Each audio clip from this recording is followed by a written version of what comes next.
Hi, everybody. My name is Katie Garner, and I am so happy to get to share this time with you as part of the Get Your Teach On virtual K1 conference, and I'm so grateful to be included in it. My session today is too many letters, too many phonics rules, too little time. And I'm going to add an improv to that title, which is too little fun. And if you teach K1, you know exactly what I'm talking about. Too little fun because what drew us to teach those earliest grade levels was our desire to enjoy the time that we spend with those little guys exploring and learning, and their enthusiasm for all of the new experiences that await them in kindergarten, and then pull into first grade as they learn more and they can do more, and they're as excited about that as we are. So those are the things that caused us to want to be locked in a room with 30 kids that are eating their shoe and licking the carpet, or licking us and eating the carpet. So, it takes a special person to teach these grade levels. And the perk of that is supposed to be that we get to enjoy learning right alongside them. The problem is, and you know this, that when it comes to what we expect kids to do at the earliest grade levels, particularly in regard to the code, to how many letters they know, how many sounds they know, what books they can read, whether they've mastered a certain book level, if they have X number of sight words, the developmental inappropriateness of so much of what we're asked to do is overwhelming. And it doesn't take into account where they are. We can't really meet our kids where they are anymore if we are expected to have everybody match a cookie cutter expectation of being here on this day of this month. Now, this isn't just a complaining time, because we're going to fix this, or at least we're going to fix it when it comes to the code, when it comes to letter sounds, when it comes to phonics rules, and when it comes to behavior. Because a lot of this is all wrapped up together. And right now we're stuck in a front door world. And by front door, I mean traditional learning trajectory, where everybody does everything at the same time over the course of a certain sequence. And K1 really feels the weight of that, because we don't have a guaranteed level of readiness. And I don't mean readiness as in a skill base, because no teacher has a readiness expectation of where kids will enter. But we don't even have a readiness of ready to learn how to learn. We have to teach that. And we're limited by the fact that our kids are concrete thinkers. And the skills, at least the ones we're going to kind of hit today and look at how we can take through a different door, those are abstract skills. They're academic principles. They're not something kids can see, hold, touch, eat, and play with, which means it's a bad show for the worst audience. But we can flip that. We can actually shift this all around so that we can feed skills non-consciously through the brain's back door, and they can get twice as much in half the time and actually have something to do with it. I think that's the biggest frustrating point of all, which is if you do everything right and you run around in 1,000 directions and you feel like you're getting nowhere, you still at the end of the day have kids who can't really read or write much of anything. Because if everything goes well and you check the box you're supposed to, at least in kindergarten, you're going to have individual letter sound mastery. And that's not going to help your kids actually read words where letters come together and don't make the sounds that they do individually. So your hands feel tied because you can do everything right and the kids still can't see the transfer of the skills they and you work so hard to teach to actual reading and writing. And we don't see letters by themselves all around us. We see letters as words. Letters come together to make words. That's what we're immersed in throughout the instructional day. So what kids have to bring to that and actually make something of it and see things that are familiar within it, that's what is the key to keeping them and the brain engaged. And so often, those letter sounds that they know are the least likely sounds letters make in actual words when they come together. So that's what we're going to hit. And it's a wonderful and an exciting thing when you can see, and this is especially true in first grade, because this is where everything really takes a warp speed trajectory. When you can see how we can transform these high leverage phonics skills into child's play. And I don't mean high leverage phonics skills as in what B or D or K says. I mean, while that's happening and rising like a flood through this little backdoor path we're going to take, which is muscle memory, we're simultaneously feeding the brain what it wants, which are logical explanations for why the heck letters do what they do when they get together. Because I bet you find yourself saying, because I know I did, it just is, it just does. You just have to remember, probably a whole lot of times during the day. And that is not good. That is not, it's true from the front door or traditional perspective, but it's not good. because the brain is a pattern making machine. That's what we're going to talk about today. And it wants to eat. It wants to be fed the logical explanations that it craves for all of the things that we see letters doing when they're not doing what they should. And therein lies the biggest problem in kindergarten and first grade, is that we're trying to lay a breadcrumb trail and our breadcrumbs aren't lining up. We no sooner tell kids to expect T to say t, then we show them 1,000 books where on every page of every book of every line, there's a word that's the, this, them, they. So every time we turn around, we're thwarted by the text and have such difficulty reinforcing skills that we can spend all year long trying to teach, and they can't do anything with those individual sounds. So we're going to turn this all around. We're going to talk about what the front door is and what the back door is with regard to the neuroscience, with the brain-based direction that we're going to take this content in. When we talk about the front door, we're going to talk about higher level processing centers, executive functioning centers, the front door that you're knocking on all the time with your sight words and your letter sound cards, and it feels like no one's home. Well, not only aren't they home, they haven't pulled a permit to build the house yet. So that's not where they are. The back door, when we look at early brain development, the back door is our in. Social emotional connections and engagement, those social emotional feeling-based superhighways that are already primed and ready for learning long before they even come into kindergarten.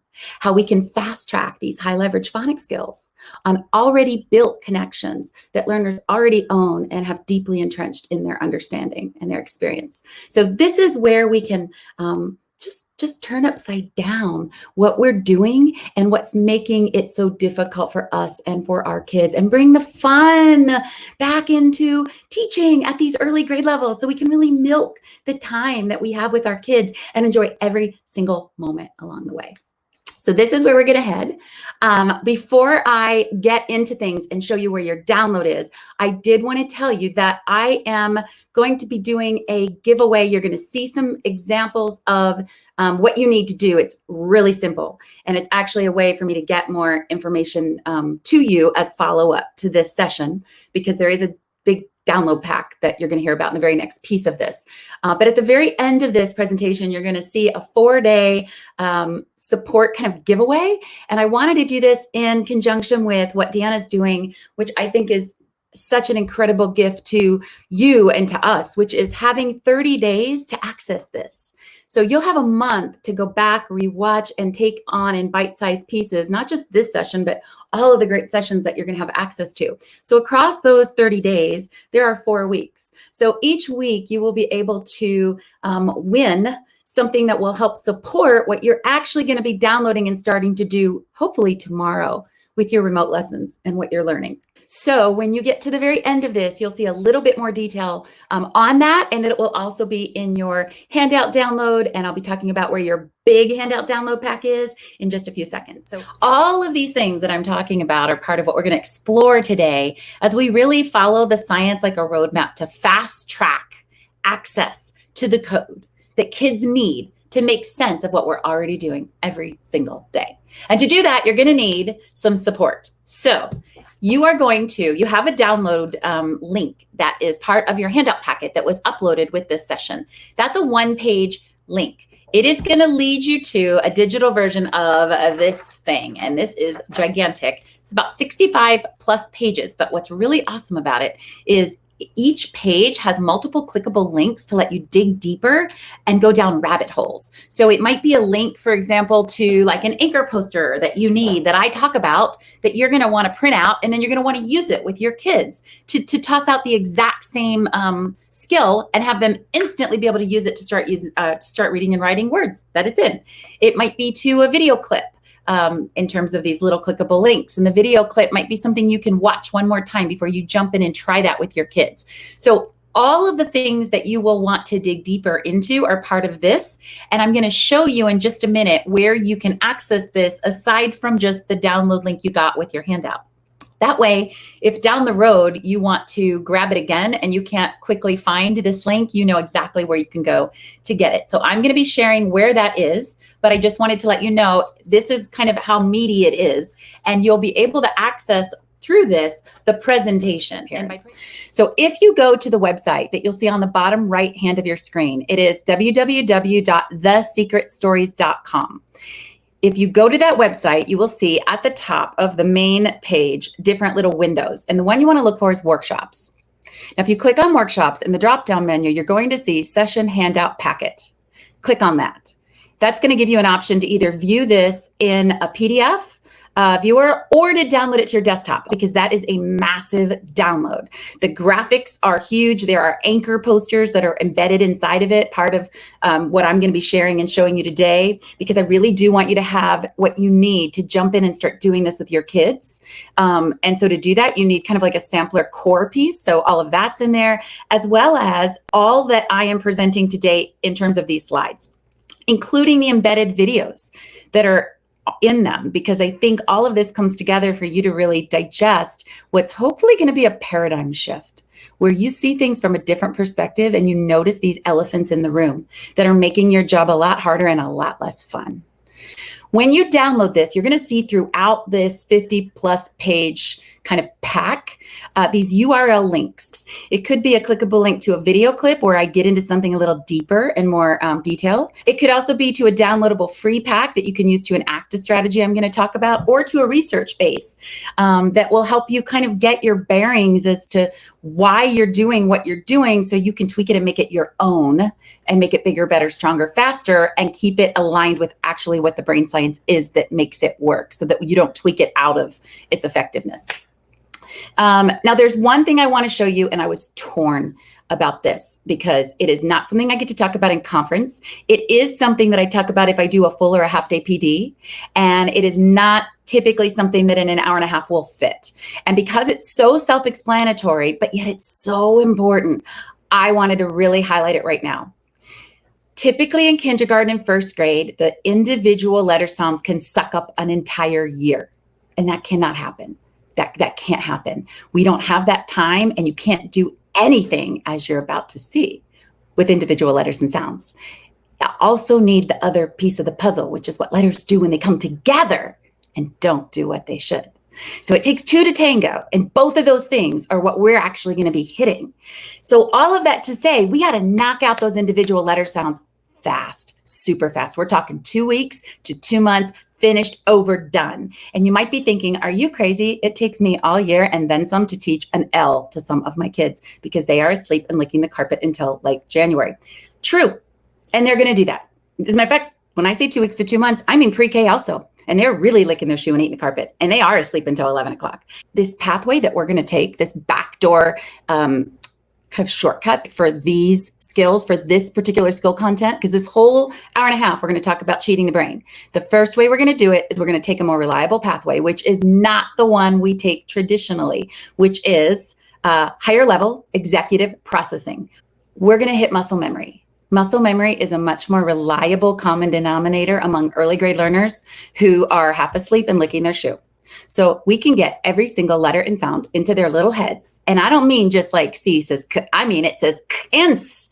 I mean G says G and J. I mean Y says Y and E and I. I mean every possible thing a letter can do by itself. Now I'm not talking about phonics patterns. By itself, into the nooks and crannies of every sound a letter can make by itself.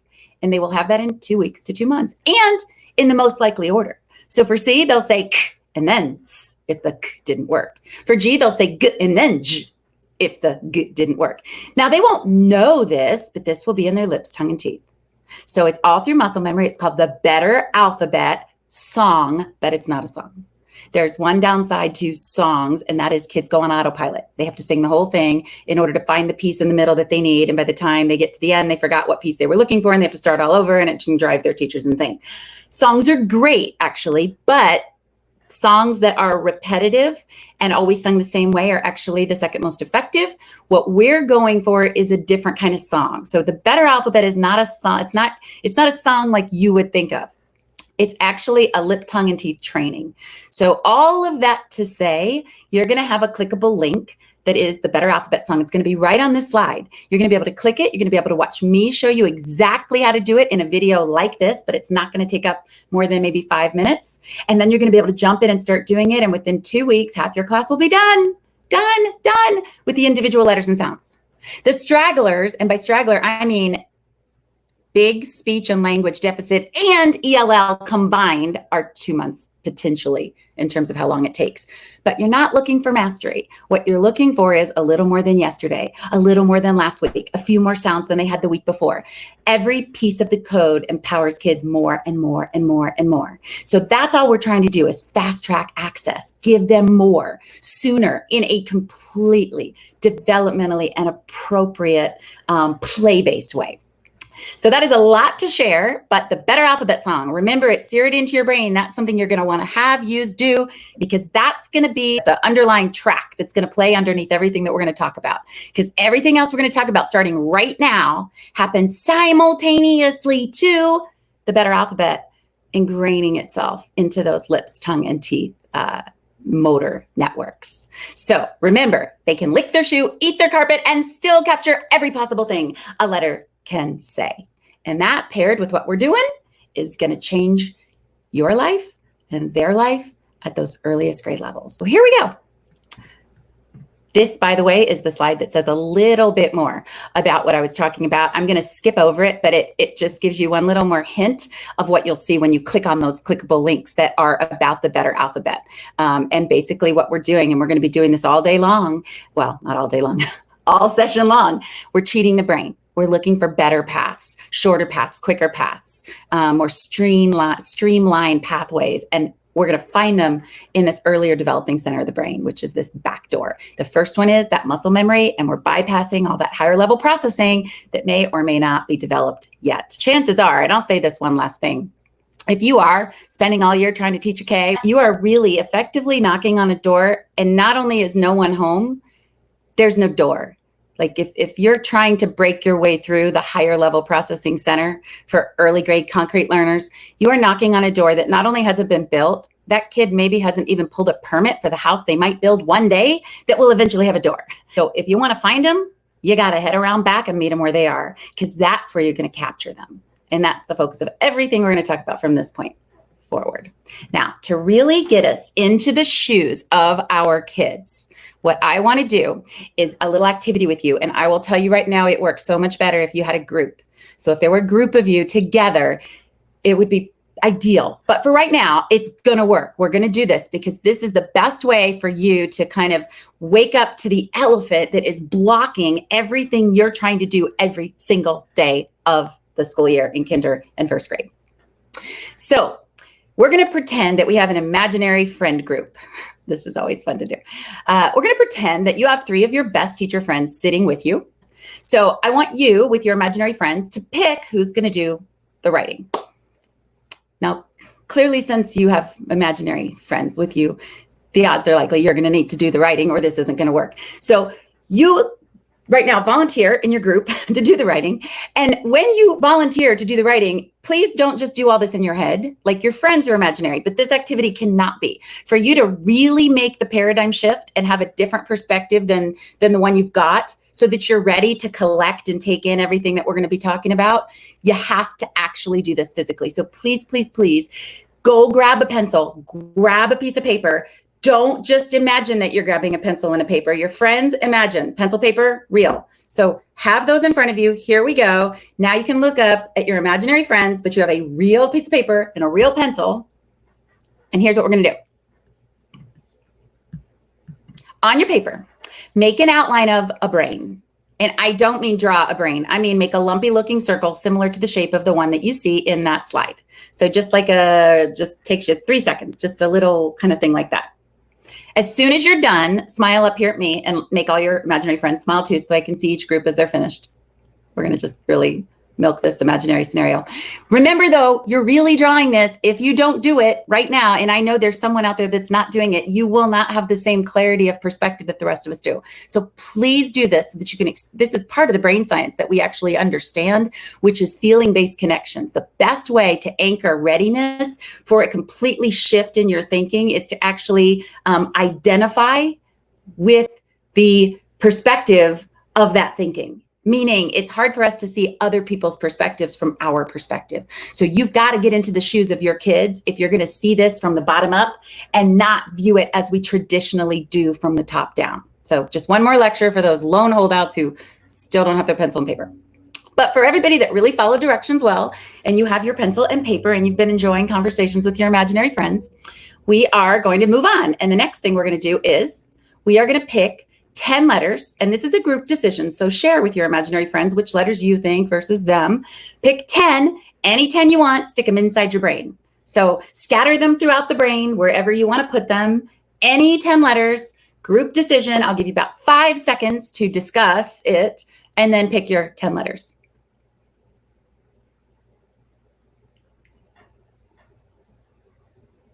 Okay, finish up that conversation, and hopefully you have your 10 letters by now. Next part, 5 sight words. Now, I'm not going to define what a sight word is other than right now to say that realistically, it's words that you identify by sight. So for us as adults, that's every word if you're a fluent reader. If you're a child, typically we think of sight words along the lines of, the Dulce words or the Fry words or snap words. So it doesn't really matter for this what you define as a sight word. Just pick 5 of whatever you think of sight words being and put them inside the brain. They do not need to connect with your letters, so you don't have to make the words out of the letters totally separate and aside from the letters, other than they're going to all be inside the same brain. So pick your 5 words, put them inside that brain, and when you are done, and this is a group decision again, so make sure you discuss it with your teacher friends. Okay, I can see almost all of you are looking up here at me. If you don't have your 5 sight words, just slap a few more on the page. Doesn't really matter which ones they are anyway for what we're doing. Okay, now the next piece, and this is the only thing you're going to do outside the brain. So outside the brain, draw a picture of your favorite animal.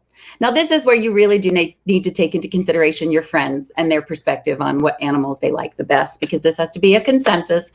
Again, it's nice when you're working with imaginary friends because they tend to be very flexible and really let you take the lead. So chances are you're already halfway drawing your animal that you yourself picked, but that your friends were in complete agreement with. So whether it is a porcupine or a parrot or a dog or a cow, just do your best to sketch it down outside the brain, because inside the brain is what you know.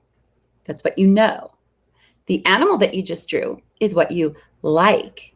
And if we were in a classroom right now and you were in kindergarten or first grade, that is the animal that you drew when the teacher said, "What's your favorite animal?" And you drew that animal. Now, in just a minute, you're going to see how the two things converge. The animal that you like, in other words, the picture that you draw, which we do all the time with the early grades, versus what you've got to bring to the table to do something with it. So here we go. Using only what you know. Now, you don't say this to kids because obviously they only know what they know. But you, using what you know, which means using what's in your brain, whatever 10 letters you wrote and whatever 5 sight words you have, I want you to write down what your animal is, and I want you to tell me why you like it so much. Do your best. Now, from a kid's perspective, they're thinking about what's in their brain and what they have to talk about their lizard or their cat or their porcupine. So right now, you're kind of examining right now, I'm assuming, your letters and your sight words. So take a look at them for a second. Maybe you lucked out. Maybe you happen to pick a lot of vowels. Maybe you happen to even have a C, and maybe you have a picture of a cat. So you're 3/4 of the way there. You've got a C and an A. You're just going to have to get a little bit creative with a T, but you can always skip it. That's what kids do sometimes. Now, remember, you have to tell me why you like the cat too. So depending on what sight words you picked, it might be easy, might be not so easy. Like if your sight words were the, have, it, can, do, she, would, you're going to have to concoct something instead out of those letters that you picked. So depending on the luck of the draw, you are either in really good shape right now or you're not. Now, I will tell you, before I show you a video clip of real teachers, not imaginary teachers, real teachers from different states engaged in this kind of brain fog activity, because it really does set you back a mile in terms of what we ask kids to do and then how they actually are able to do it. But before we look at that, I do something called, and if you do this with your staff, it's fun. I do something called an independent verification. And you'll actually hear that mentioned in this video, because at this point, once you're aware of what you're supposed to do with those letters and sight words and your animal picture, there's a temptation to do something kids are tempted to do too, which is change your animal. Because let's say you had that A and that T, and let's say you even had the words the and the word like and the word boy for your sight words. You're like so close to being able to say like the cat is a boy, and then whatever else you want to say. So you're close. The problem is, what if your animal is a dog and you have no D, no O, and no G? That's when all of a sudden the dog's ears start to become more pointed on your paper, and the dog's whiskers grow, and you just kind of covertly shift your animal to make it match what you have to write with. Kids will do the same thing if they know enough to know that they don't know what they need to know in order to do it. Kids who don't know that, ignorance is bliss. If you don't know what you don't know, you're just going to copy the color words, copy the name tags, and then tell the teacher, hey, this says my dog is smart and he likes corn and onions. What it really says is like blue, green, yellow, pink, Marcy, Carol, John, Bob. But they don't know enough to know that they don't know how to do it. It's the kids who are either higher, sometimes gifted, that start to get tears collecting in their eye, and they start to try to erase the chameleon because they didn't know they were going to have to write about it. And if you would have told them they had to write about it, they would have just made a dog because they can spell dog. And teachers, of course, being smart enough to recognize this isn't possible, are going to do the same thing. So we do an independent verification, which means every group has to hold up their animal to another group, and the other group has to see if they can identify what that animal is. If they're wrong, you have to tell them, nope, it's a duck. And what that does is it gives some sort of check and balance. So your duck cannot magically transform into a camel. Like there's a witness out there now that knows that that was a duck. So now you're stuck with your duck. So we call that independent animal verification, just to make sure that you still stick with the animal that you have. Now, the reason we wouldn't want kids changing their animal, or even teachers, is what was motivating them to write. What's probably going to pull them to want to read is the animal they love, or the rocket ship they want to read about or write about, or the baseball star, or the ballet slippers. Whatever they put down in the best of their ability in picture form, that's what's calling their name. If I've got a dog, I don't want to write about a cat I don't have. I want to write about the dog. So if I know how to spell cat and I just divert and use what it's like just copying sight words off a wall. Okay, well, I don't know how to write about the dog, but I'll just say it's a boy, it's good, it's fun, and I like him so much, and then I'll go play. And that isn't what's going to pull them into reading and writing. And what builds a reader is to read and to write. Writing builds readers. Readers build writing. Writing begets reading. Reading begets writing. The more they read, the better they read. And the more they write, the better they write. But if they don't have anything to read and write with, that can stop that cycle. So all of this to say, here's a little video clip. It's about 2 minutes long. And it's going to show you what you and your imaginary friends probably look like right now. And your brain, what's great? What's the first grade word? I think it's Okay, the next part. Now, does everybody have their 5 sight words? Yeah. Yes. Now, outside of your brain, draw a picture of your favorite animal, but it has to be a group decision as to what your favorite animal is. Here's what you're going to do. So you've got your 5 sight words, you've got your 10 letters. They're inside of your brain, so that's the stuff you know, which is a lot, so congratulations, because in pre-K or kinder, you're at the head of the pack. That's under your belt already. You've got a picture of the animal that you love the most, that you're so excited about. So now what you're going to do is, using only those 10 letters and 5 sight words, you're going to tell me what your animal is and why you like it so much. Now you have to use only I see one group trying to change their animal. Can't change your animal. If you've got a dog, keep your dog. Don't turn him into a pig. We're trying to use our imagination. Yeah, you have to. Okay, D. Yeah. Why do you like it? Is that a mouse? No, it's supposed to be a dog. Oh, I like his ears though. Okay, well, if you had some flexibility there, you could have gone either way and I would have known. So what are you guys trying to figure out? I think a rat. But that's not a rat, that's a cat, right? See, are you cheating already? That's why we vacation done. Are you trying to change your cat into a rat because you could spell rat easier? Yes, I saw a rat. I just like the way your face looks right now as your eyes are rolling all over your like, so you're going to see something that's not already there the 18th time they roll over those letters.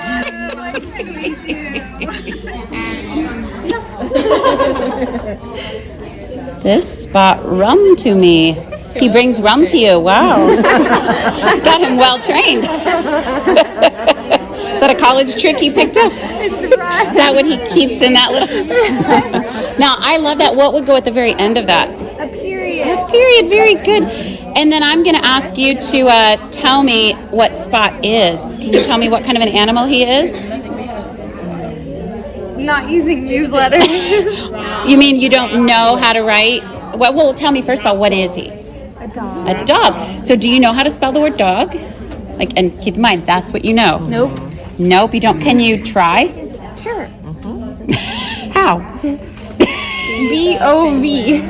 Oh, that's very good, actually, because that's really close. Because I got the ah sound that I need. It's just the d sound. Do you remember that letter that makes that sound? It's so tricky. And I know it's not in your brain.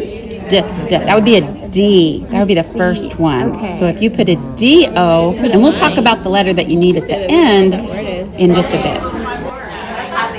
Me like the dog. Me like the dog. That works. That's creative. Yeah, that's a good way to get around that. Is it because you don't have an eye? Yeah, we don't have an eye. But me likes dog. That would be a good option. And why do you like the dog? Because you also have to tell me why you like the dog. The dog is dead.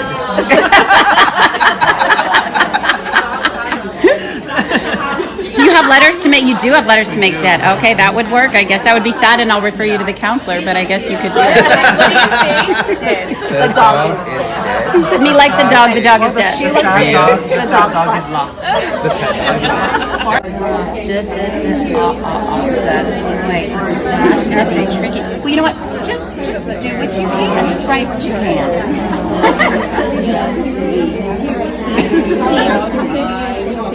I loved that teacher's face at the end when I said, just do your best. She had a word, a picture on her paper. I think it was a pig. And she had no P, no I, or G. So as I walk up to her, she's doing what a lot of our kids do when they're staring at their paper and staring at their paper. And we're saying, come on, you need to get busy. Why aren't you writing anything? And they're, I don't know what to write. Well, that was her situation. She didn't know what to write. So I said, well, just go ahead and do your best. Now I could see she had nothing she needed to do her best with, but I said, just do your best, because really, what do you do with that? Like, you've got a pig on your paper. You don't have a P, an I, or a G up here in your head. And someone's asking you to write what that picture is, but you have absolutely nothing you need to write it with. So what do you do? And when we say as teachers, just sound it out. With what? With what? They don't have a P, an I, or a G. What are they going to sound it out with? How are they going to sound it out? It's just so funny if you step back and you look at the giant elephant that's kind of in the way all the time, because when they have so little of what they need to do this with, it's a constant battle. And it's not that this time isn't valuable as exposure, immersing them in what it feels like as a reader and a writer, but it's so much more value. There's so much more instructional density packed into these activities when kids bring just a bit, just enough to partake more fully so that they can actually reinforce what they do know and build onto it. So that every time they leave the reading and writing table, they have a little bit more than they had when they first sat down. To do that, kids need more of the code faster. If you ask yourself, what do my kids actually have to read and write with? And the answer is not much. Then that's going to dictate the value of every single activity where they're sitting down to do reading or to do writing. And it's not, again, that those timeframes aren't well spent by immersing them in opportunities to do that. It's that it's so much better spent. It's so much of more value when they have something to do it with. A few more sounds than they had 3 days ago, 4 more secrets than they had last week. Every bit more of the code brings them closer to and powers them up further with what they can do with it. So that's the goal of the game, is giving them more sooner so they actually can partake more fully and get what is the best teacher, which is experience. Now, hopefully you have a little bit of perspective, or I guess empathy, for the boat that those teachers were in as they were trying to make something out of nothing. And I just want you to imagine one thing for a second. imagine the traditional front door approach where we do, let's say, a letter a week, or you do as many letters as you can until the kids finally start to make sense of individual letters and sounds. Let's say that a little guy wants to write about his mouse. And let's say he got a mouse at Walmart. He's really excited because he bought the mouse over the weekend. He loves his mouse. He can't wait to come to school and write everything about what his mouse did over the weekend. He's going to go to the library. First thing he's going to do is look for a book about his mouse. So he's sitting there and he's looking at the alphabet train, trying to figure out how to write the word mouse. Now he can scan that alphabet train all day long, but he is never going to find the letter that says ow, because it's not up there. As a matter of fact, if he has to wait and follow a traditional scope and sequence, and bear with me right now because there's a way to follow your scope and sequence. That's not something you want to toss out. You want your scope and sequence, but you don't want your hand shackled by your scope and sequence. Your program's not the teacher. You're the teacher. So the power's in us. Program's not going to teach. That's just a tool for us to teach. So keep that kind of in mind, in the back of your mind for a second, but just remember that your traditional reading series or phonics programs are going to introduce OUOW on the line of kind of sequential instruction in either second grade, either end of first up to mid-second, depending on the program. Now, the problem with that is my mouse will be dead by the time I get the ow sound that I need to write about him. I don't want to write about a dead mouse. I want to write about my mouse right now, because that is motivating me to want to tell you all the cool stuff that you are wanting me to do in this journal. And it's also what I'm going to want to do when I go to the library. Now imagine it's not the mouse, it's my name. My name's Howard. But I think my name is Ha'awa'arada because that's what it looks like if I just think about the individual letter sounds. Did you know that the least likely sounds letters make are the sounds they make by themselves? Because the more likely sounds are the ones they make when they get together. And those are spread across 3 to 4 grade level years. So I'll have to wait until like the middle of second grade to find out why I'm Howard. Those are the kind of things that are illogical. Those are the situations that we're in every day when kids have so little to bring to the table and they can take so little value away. At the end of the day, the more they bring to the table, the more value they take away every single day, every moment of the day, every day of the week, every week of the month, every month of the year, starting in kindergarten. So that is a really powerful thing to think about. The more we have, the easier it is. The less we have, the harder it actually is. It's almost backwards from everything we think about. And the brain science takes us right there. Now, I want you to look at this. This is a little girl, and I want you to see that she's in TK. She put together, like with building blocks, what she had and made up for what she didn't, and she wrote, "My vacation house." She's got a heck of a lot more than those teachers had to work with. You won't know how she did what she did yet, but you will by the time we're finished, and then you'll have these pieces actually as well. But if you look there, she's got my, because she knows one of the sounds Y can make is I. She's got and I won't tell you why that is, but she knew that much. She has sh for shin because she doesn't know TION yet. But she has another way to build that word. She just put it together with what she's got. It's like building a block of towers, or a tower of blocks, or you build a castle with your blocks, or you build a fort with your blocks. Those are your blocks. You can take them apart and put them together in all kinds of different configurations. She's just building as she goes. And what she doesn't have, she's got something else to take the place of, like SH for shin. And then for house, HOWS. Ow!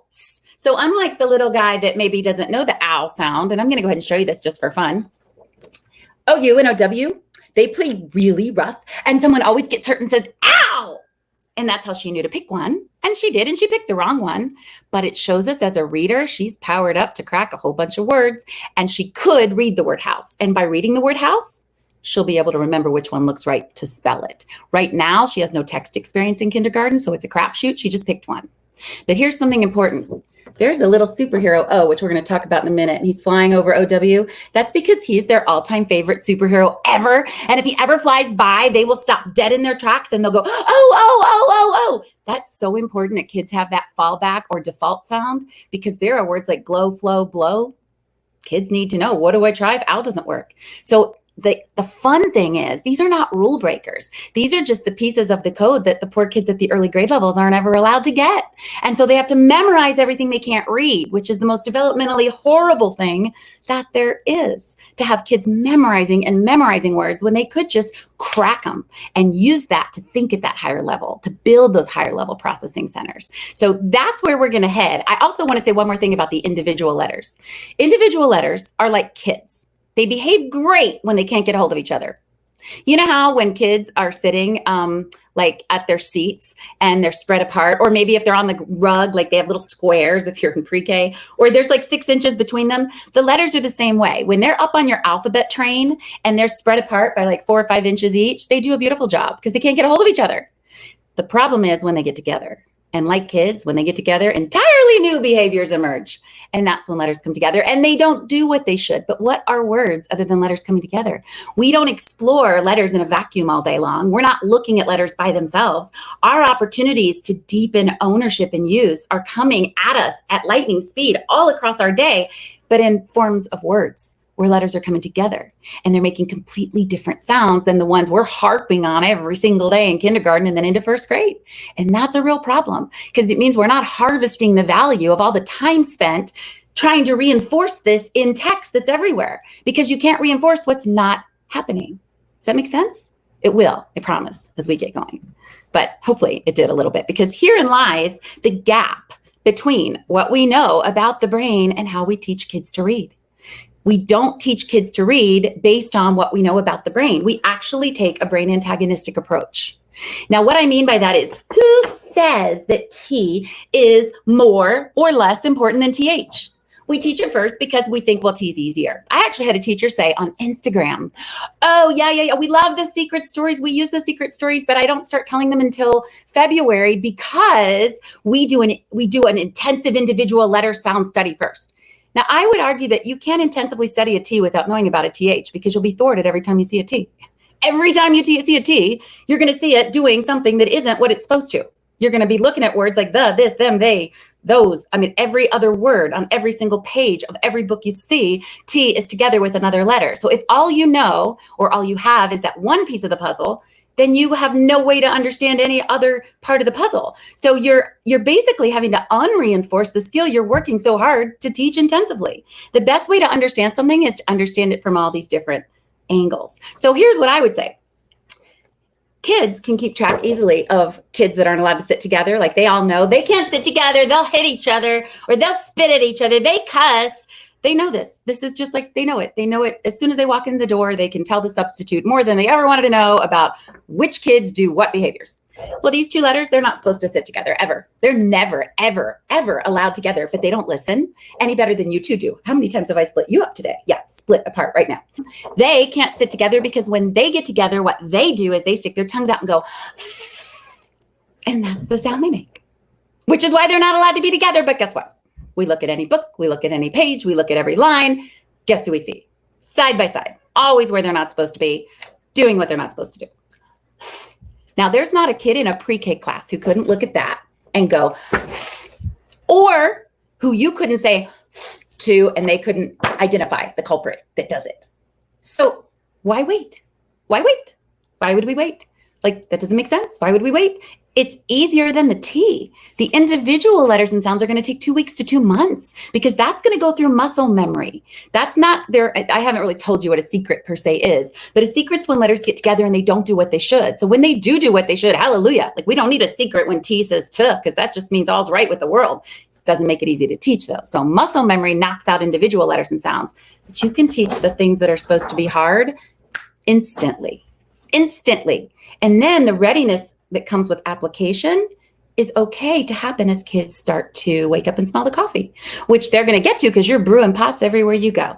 Every time they turn around, you're going to have opportunities to reinforce that along with all these other things. So what happens is it's almost like you have two running alphabets. You've got this third dimension to the alphabet, which isn't just what letters do by themselves and you just drill and kill that, but then what they're doing when they're together with other letters, which just gives you credibility with everything you said about them individually. Because what they're doing individually makes much more sense when they don't do it if there's a reason, which is there's a secret that you don't know. That helps them digest and believe both pieces of logic. It lets you lay a breadcrumb trail. Now, I already mentioned this about T. We also do this terribly confusing thing every day when we tell kids, and we're singing the alphabet song, Y says yo, yo, yeah, yeah, yeah, and we're pointing to the Y. But the problem is, as soon as we sing that song, we go to our calendar. And on our calendar, we show them words like today is Sunday, or January, or July, or May. Or we read a big book that's by a certain author. Or we tell them, make sure you pick the right bathroom. That's the boys' bathroom. So before 5 minutes have passed, we have assigned that letter Y, that it could say E, it could say I, it could say A, it could say Oi. Pretty much to a kid, it looks like it can do whatever the heck it wants. The only real good debt to hang your hat on when it comes to the brain being able to find a pattern that's consistent, at least more often than not about Y, is that it won't say yeah. That's really the only pattern you can hang your hat on. Is I don't know what it will do, but the one thing I'm pretty sure about is it's not going to say yeah. Because other than words like yes, yellow, you, or yak, good luck finding the letter Y, making the one sound that we actually tell kids to expect it to make in a print-rich K2 classroom. Because every other thing it can do is everywhere. Our favorite words are mommy, candy, daddy. The calendar, like I said, that's our biggest problem. So every time they turn around, every book is by a different author. Every day they use the boys or don't use the boys' bathroom. So this is why holding what's supposed to be a phonics skill, positional sounds of Y, until end of second grade, which is when programs will address it, makes no sense. Because all it does is it thwarts our ability to teach that Y says yeah, because it actually never does, and the brain is a pattern-making machine. So we don't have to necessarily explain a phonics pattern. In fact, we don't have to, because we're not teaching, we're giving. We're going to make things make sense, and that's where I'm headed next. But what we are doing is setting the stage for, hey, when letters don't do what they should, it's just because there's a secret about them you don't know. So it gives us credibility when we say something and then it never works. And it keeps us from having to say, oh, it just is, it just does. You just have to remember. I feel like right now we sometimes have to put on a dog and pony show and just hope they don't connect the dots. Because if anybody's actually paying attention to what I say from one moment to the next, I'm going to look insane. And you're going to wonder why I'm teaching, because I am no sooner going to be pointing to the Y and telling you one thing, then you're going to see me point to it 1,000 more times and say something different. I'm going to point to the T and tell you that it says T, and then we're going to read a book that's going to have words like this and they and them and those and the on every single page. And unless the book is about Tommy and his turtle trotting to Toronto, you will not be able to validate anything I'm telling you to expect. And I'm going to do this times every letter we have. This is where we get so little value out of all the text experiences that we offer in Kinder and First, because they're not matching up to the patterns that kids have access to early on. And that's why the fast tracking is so critical, because the more of the puzzle you have, the more the puzzle actually makes sense and the more you can do with it every single day as you get more and more and more. Now, this is kind of shifting, looking at taking this thing called phonics and transforming it from brain antagonistic to brain compatible, so that we're not fighting the current, we're riding it on a wave. And that means we work half as hard, we get twice as far. When you fight the brain system for learning, you have to work twice as hard and you get half as far. So it's exhausting. And at some point you don't even bother trying anymore. Certainly kids don't. The most important time frame for all of this to take shape is the earliest possible grade levels, because that is the unharvested time that we're checking boxes, but we're not necessarily getting the milked value from the time spent to check those boxes. So we know from research that early, intensive, and expert literacy instruction is the key at the earliest possible grade levels. But if you're like me, I got a master's in reading. I got no phonics, nothing at all. I got tons of philosophies about how everybody believes we should teach reading. I just didn't get anybody to tell me what to do when I'm locked in a room with a kid and whatever reading series they throw at me, and then get him reading. And that was so frustrating to me. And it really did send me off on this journey. And you can read in my bio a little bit about what that journey consisted of. But it's right there. Science carves a very clear path. And I don't mean science as in picking a side, balanced literacy, science of reading. The science of reading is definitely advocating following the brain science, but there's a lot more brain science than just that piece. There's social emotional learning that's critical. There are feeling-based neural networks. We're going to talk about Mary Helen Mordino-Yang, who's a Harvard neuroscientist. And the entire focus of her work is anchoring concepts that can be given non-consciously by rooting them in feeling feelings and already existing social and emotional understanding, and bypassing the repetitious use and practice longer way around. Now, I am going to tell you that what I have, my goal today is to give you a deep in the gut ownership of everything that you need to get a kid reading. And that means if they lock you in a room with a kid, a pencil, and a back of a magazine cover, you can teach that kid to read. If you're fortunate enough to have a reading series, that's just all the better. Now you have some extra stuff or tools that you can use. The reading series, as you hear me talk about it, or even if you have a phonics program, those are your playground, but you're the teacher. The program's never the teacher. So the deep in the gut ownership belongs to us, because playgrounds come and go. We get different reading series all the time. Our skill set is ours, and that we take with us. And then we just make use of all the stuff we're given to use as tools to get us where we already know we need to go, and we already have what we need to get our kids there. So that's my goal today, is to arm you with everything you need, make everything make sense. So here's how we shift it all around and make it make sense. Now, I just did my alphabet song, let's say, and as I did it, and I didn't do the better alphabet song. Let's just say I did whatever you do that's normally done, that's just going to hit this simple sounds. So you did your little alphabet song and you pointed to your picture, and you probably had like an apple or something on your A picture. And so you said that A said at and A when you sang it. And now you're going to walk over to the calendar because it's August, and you're going to point to the identical looking capital A, but this time you're not going to say or A. You're going to say, as you ask the kids to read with you, boys and girls, read with me as I track this word, August.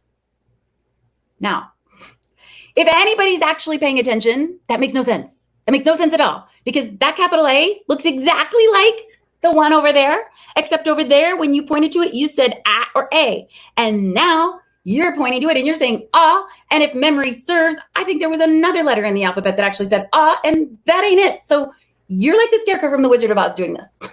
Now, at the end of the day, you may be thinking, well, it doesn't really matter. My kids don't even know anyway. They don't even know like a letter from a number from a squirrel. Okay, maybe that's true. And that is probably true, because that's the norm. But with that logic, why bother? Like, why do it? Like, if the goal of the game is, look, nobody's watching me anyway, I could do anything I want to up here and nobody cares, then just sit in your chair and read a magazine. It doesn't really matter. Like, the only reason we're actually doing this is we're hoping somebody out there is paying attention to us and connecting the dots, following the breadcrumb trail that we're working so hard to leave. Now, there is actually somebody that's paying attention. His name is Johny, and he came in on the first day of school with a note pinned to his chest from mom to tell us he was gifted. So he knows the letters, or at least most of them. He knows a lot of his sounds. And when he first saw the word August on the calendar, and he saw us say August and point to the A and say he shot his hand up right away and said, why? Why is that word August? Because I know A says an A and O says and that's not an O. So why is that word August? Now we want the why. Why is critical thinking happening in real time? So it is what we're trying to foster and elicit in our lessons. We want kids to analyze, to logically deduce. We want to engage the brain as a pattern-making machine by letting it connect dots between what it knows and what's not making sense based on the patterns that are accumulated so far. So what we really want to do is encourage kids to follow the breadcrumb trail. Think through this. Look at what you know and compare it to what you see, and then figure out how those two things go together. And so Johnny's just dropping this in our lap. It's happening in real time, and we want to encourage it. We'll foster entire lessons, or we'll create entire lessons just to elicit this type of critical thinking, higher level problem solving analysis. So to have it just occur naturally as part of a daily routine with something like a calendar is ideal. The problem is, as soon as he asks, and because this is letters and sounds and phonics related, our answer is almost always the same, which is, it just is, it just does, you just have to remember. And nothing shuts the why off faster than that. Because what that does is it tells the brain to stop doing what it does best. Stop patterning, stop thinking, stop spinning your wheels, stop trying to connect the dots, stop looking for the breadcrumbs. Let it go. It just is, it just does. You just have to remember. That's the opposite of what we want kids to do. We never want to tell kids to stop thinking. And yet, if we tell them it just is, it just does, we're telling them there's nowhere to go with this. Let it go. What we're really doing is we're telling them that we're going to teach the reading and not the reader. In other words, we're going to memorize the word. I'm going to teach you the word August. I'm not going to teach you how to read the word August, but I'm going to teach you the word August. And then in September, I'll teach you the word September. And by September or October, you'll probably have forgotten the word August because none of it was really yours to start with. I'm not teaching the reader. I'm teaching the word or the reading. And we're going to talk a lot about that. Teaching the reader is where you give them the tool they need to crack that word and hundreds of other words with the same building blocks in them. So that's the game we want to play. That's where we want to take this. This is going to be a daily wall that we're going to hit until September rolls around. So we're going to maximize the instructional value of the time that we're going to spend every darn day across the month of August looking at this calendar. We are going to take something out of this time because our time is too precious to waste.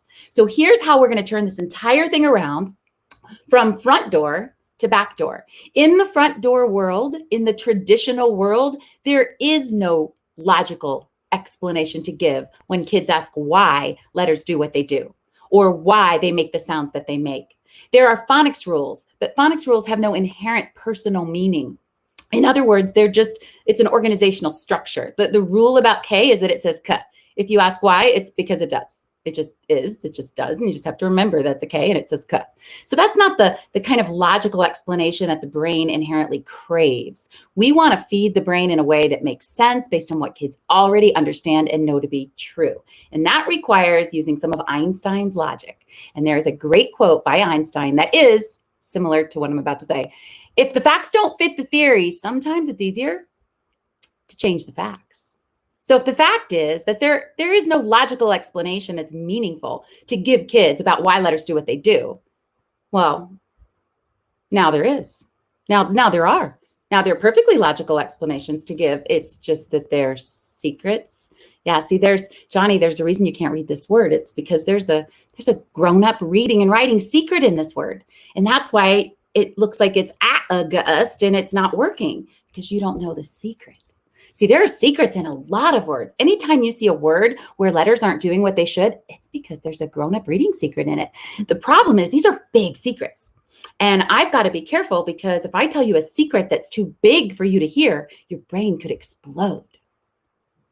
Yeah, and I don't want that to happen. I'm sure you don't want that to happen either. Now, quick side note, if you teach kindergarten, be careful. You'll set your criers back off with that one until they've learned your sense of humor. If you're in first grade, you're probably safe unless you don't have a sense of humor, in which case, again, take that with measured balance because there's a significant motivational factor behind turning these skills into these grown-up reading and writing secrets that are so big that their brains have to be ready or they could explode. And the motivational factor is that we want to turn the tables so that it's I've got it, you want it. I'll decide if you can have it, but this is big. Like I've never told a kindergarten class the secret's in this word. I didn't even tell my first graders this secret. This is a second grade secret. Now you are one of the smartest looking classes I've ever had. So I mean, I don't know, maybe you are ready. I'll think about it. Let me see what the behavior report is I get from the music teacher. And then maybe I'll tell you the secret that's in this word. Now, there's all kinds of ways you can play this up, but the goal of it is that you're using the brain against itself and you're creating the need to know or the desire on their part instead of you having to put on a dog and pony show just to keep their attention in the hopes that they even care enough to try to listen to the skills that you know are so important that you want them to learn. That's a losing battle. We want it to be on their end. We want the importance to be on their end. We want them to come after us and beg us for it. And every time letters don't do what they should, that triggers them to think there's a secret she didn't tell us. So even if they don't remember what that secret is per se in that word, it gives us a way to set the stage for letters doing what we know they're going to do, which is not make the sounds we say they should. In other words, it gives us an out. And it satisfies Johnny and it's going to satisfy our other guys because guess what's happening right now? Every kid in my class is staring at me like they can't wait to hear what I'm about to say because they don't want to be left out. Now, why are the kids who have no idea what a letter even is looking at me like they have any interest in this conversation? Because it's a secret. It's a secret. Secrets make things important to kids. Secrets actually have a physiological power that's incredibly important. And it's not just secrets. It's actually triggering something called a need to know. Need to know marks information for memory and prioritized learning in the brain. Anytime you can trigger learners' need to know, you immediately open up this backdoor pathway that's short, sweet, quick, and fast to get that information right in and stick. If what you toss out is actually part of what makes sense with the patterns they've already got. Now, we'll get there in a minute. Right now, all I want to do is trigger a need to know. And I want to trigger it in kids who don't know enough to need to know. Like Lulu, who's been eating her shoe this whole time. She has no need to know other than there's a secret coming and she didn't want to miss it. So secrets are a good way to cheat. I'm going to show you another way to cheat to get a need to know with kids who don't know enough to need to know. Johny was easy. He had an academic need to know.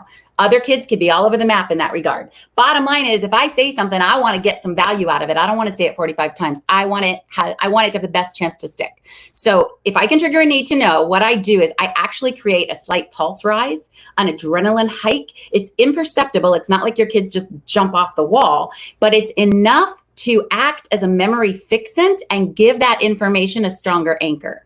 It's like throwing a ball with a catcher already in place.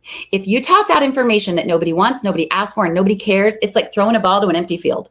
You know, you might get lucky and hit someone on the arm as they walk by, but the odds that they're actually going to have it, grab it, catch it, hold it, put it in a pocket and be able to get back to it and use it again, bazillion to one. So you got to have a catcher's mitt in place before you waste your breath to toss something out that nobody else is going to hear. That's the biggest time saver of all. So that is one thing that secrets can be used for. And there's another way to cognitively prime your learners. So now that I've got everybody's rapt attention, I'm going to tell them that these two letters in this word August are actually in love. They have this huge crush on each other. And I'll make the picture a little bit bigger. They have this big crush on each other. And anytime they have to stand like right up against each other in a word, side by side, they get so embarrassed that they always put their heads down and they go,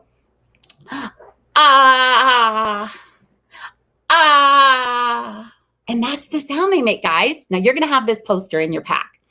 That's the sound they make. And it's not just in this word August, but look over here. Look at his name tag, Austin. Look at this word, look at that word, awful. You know, if you didn't know the secret, you'd think that word was awful, or you think this word was awa, or you might call him Austin. But see, now you know the grown-up reading and writing secret.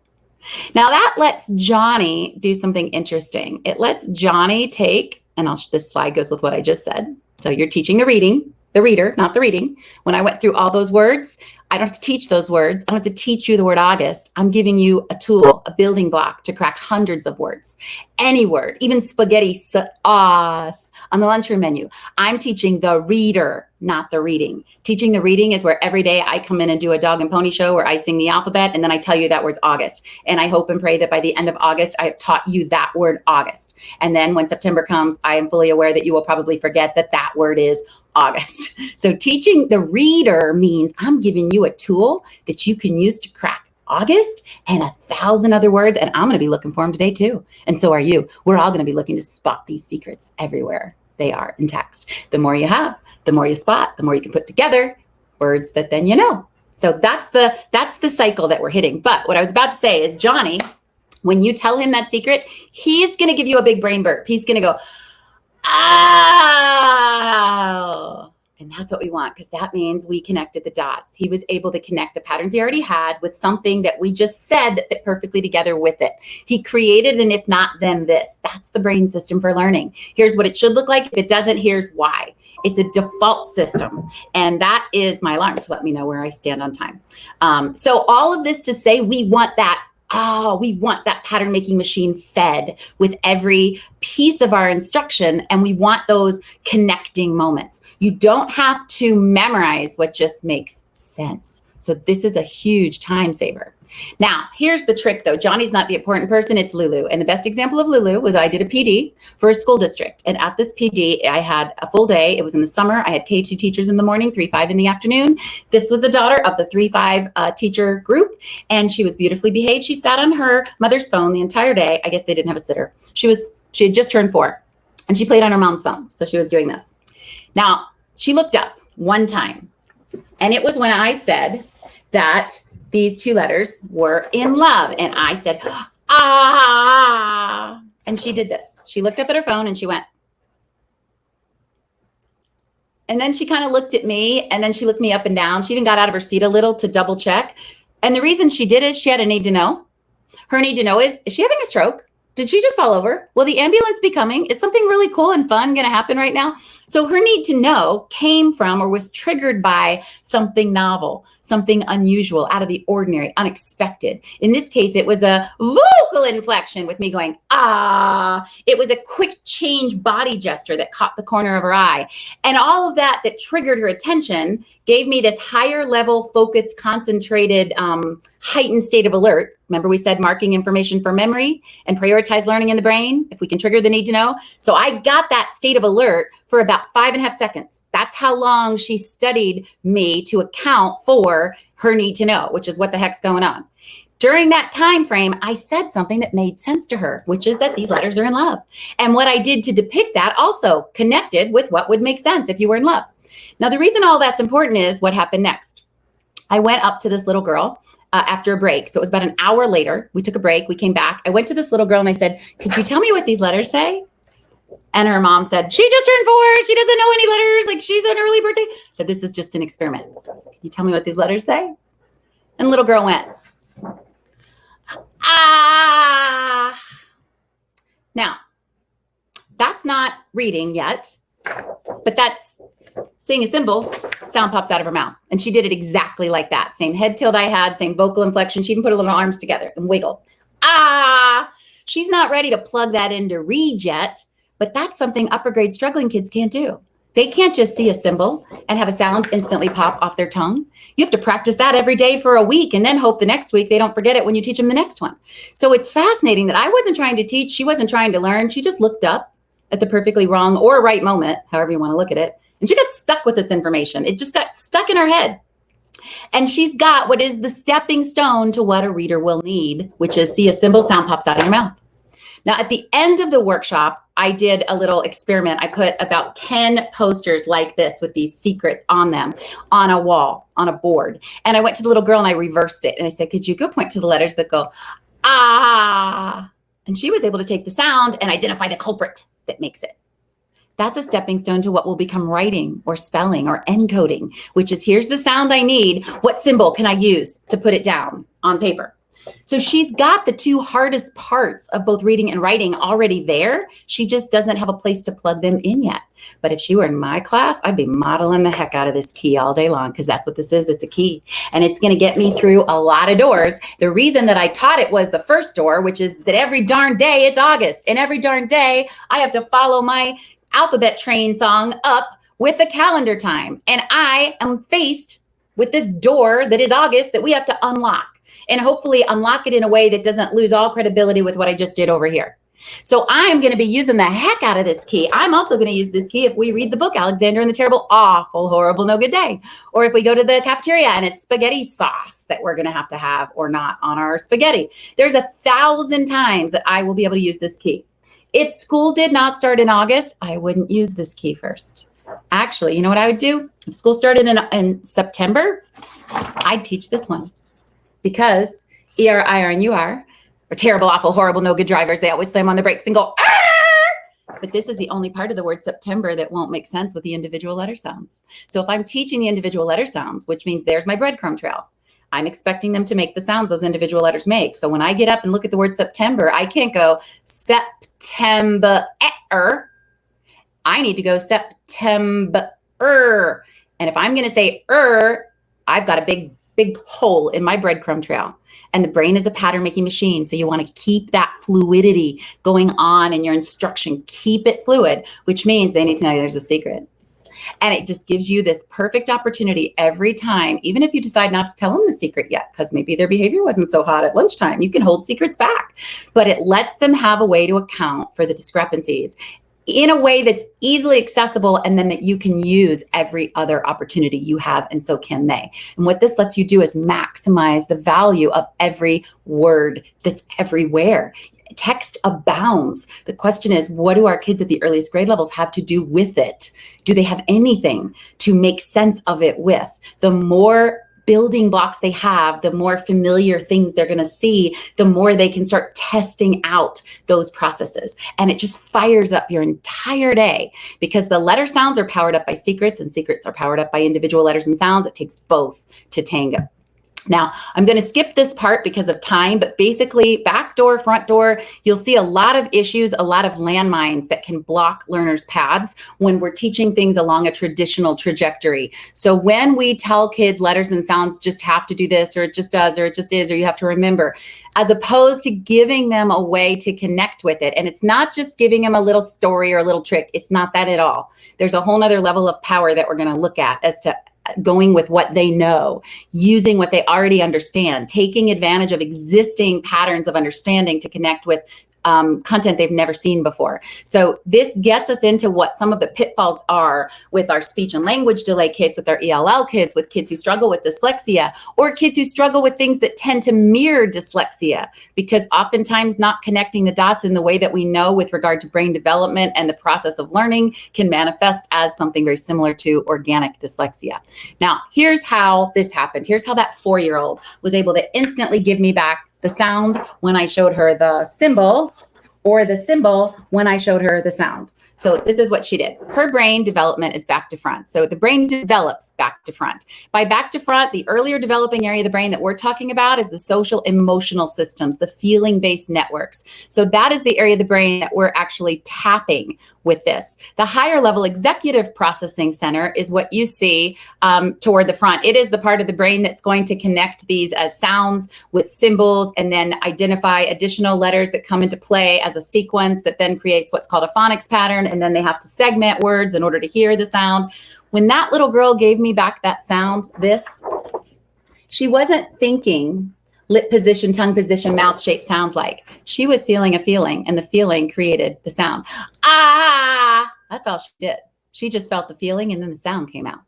Totally different area of the brain retrieving that than if she would have had to think along the lines of traditional instruction, which is which word, which sound, what's the mouth shape? Is it tongue position, lip position, ah, as in August, awesome, awful, or is it ah, as in apple, or blah, blah, blah, or EUEW, or AUAW, or OUOW, all of those different patterns and higher level academic concepts that our kids, certainly in kindergarten, are not ready for. And that's why this takes 3 to 4 years if you go through the back door or the front door. But when you go through the back door, you don't have to rely on any of that being in place. All of those holes, if you're working with upper grade learners, are irrelevant because you're slipping something in a place that is already working, already primed, already developed. The social emotional systems are actually the areas kids use to tattle with. They're also the areas that let them know how it feels when no one plays with them or when they get to be the line leader. It's the way they can keep track of who the line leader is, who the line leader was, who got fired, what the punishment was, what the principal said they were going to do. All the things that they keep track of and drive your substitute crazy with come from that area of the brain. That area of the brain is very capable of maintaining a lot of information and actually using it to process new information. Now, here's the rub. How do we cheat? How do we tap into that part of the brain when obviously that is not the part of the brain that's supposed to be kicking in to capture this skill? Letters and sounds and phonics have nothing to do with feeling. You should feel nothing when you're looking or talking about letters and sounds, unless we cheat. Brain plasticity lets us play with what areas of the brain we can engage or trigger based on how we encode or wrap up the content. So if we want to wrap up letters and sounds with a social, emotional, feeling-based disguise, we can trick that area of the brain into engaging and actually grabbing and keeping that information and retrieving it to give back. That's why when the little girl gave us the sound back, she had the same head tilt. She had the same arms up like this. She had the same kind of wiggle. And the same vocal inflection, ah, because it was coming from the area of the brain that connected with that feeling, that understood that connection. Now, once we move it in there, once we front load that code, now we have an opportunity to start building that higher level thinking network because we've got some meat to play with.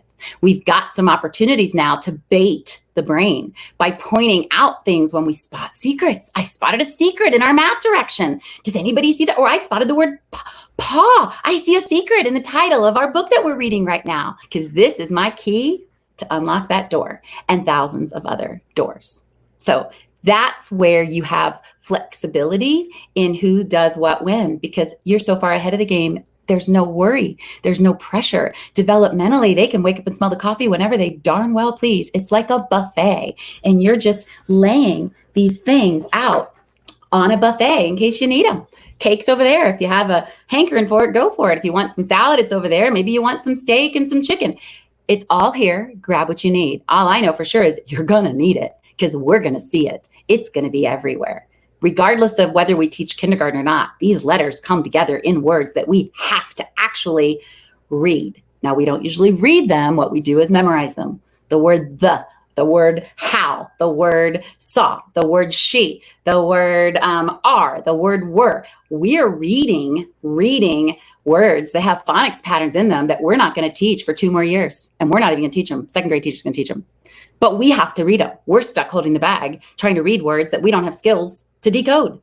And therein lies all the memorization that we do and why we are pulling our hair out in kindergarten, first grade, trying to get all these darn sight words under our belt when most of those we can actually read. Now, I am going to show you a very an interesting clip because this is a little clip of a guy and the teacher saw him staring sadly at this board with the word ice cream and asked him what was wrong. And he's going into this big, long explanation about why he's so sad when he looks at this word. And it shows where this lives in his brain. Okay. Okay, Robbie, go ahead. Tell us what you discovered over here. Okay. E is like doing 2 things, so that's why we're calling him multitasking E. Okay. Because he's doing 2 things. What is he telling doing? the I to say its name and telling the C to say like the soft C. Okay. And then what else? C O, they're like a blend, so they actually say this. Okay. And EA, it's 2 vowels go walking. The first one does the talking. So E actually says E and A says nothing. Okay. And then What did we discover? What made your heart so sad? M, he's all alone. He has no one to be with. But he has me to be with. Now, kids are not supposed to feel sorry for letters. And what he was saying is all those letters come together and they do something as a blend or as a phonics pattern or as a mommy E, except for this one lone letter. And he viewed the letter like you'd view a child at recess without a friend. And the same empathy that he felt for kids, he can be responding to with 4 letters because what's used together becomes fused together in the brain. So when we use these social emotional super highways to track high leverage phonics skill concepts, those high leverage phonics skill concepts are anchored by those deeply rooted feeling based connections. And it works both ways. So you don't have to memorize that you need to help a child at recess without a friend any more than he has to memorize how these letters come together and behave the way that they do. That's where it gets really powerful. That's where it gets really fun. Now, it's not just multisensory learning in terms of see it, say it, do it. It's see it, say it, do it, feel it. Feel it's probably the most important of all. And if you do it right, if you do the see it, say it right, see it, say it, do it right, you're going to have a feel it. And I'm going to show you why. Imagine instead of using or telling or teaching a phonics skill, you were to show this to your kids. ER, IR, and UR love to go riding in cars, but they are terrible, awful, horrible, no good drivers. They don't even have driver's licenses, and they always have to slam on the brakes and say,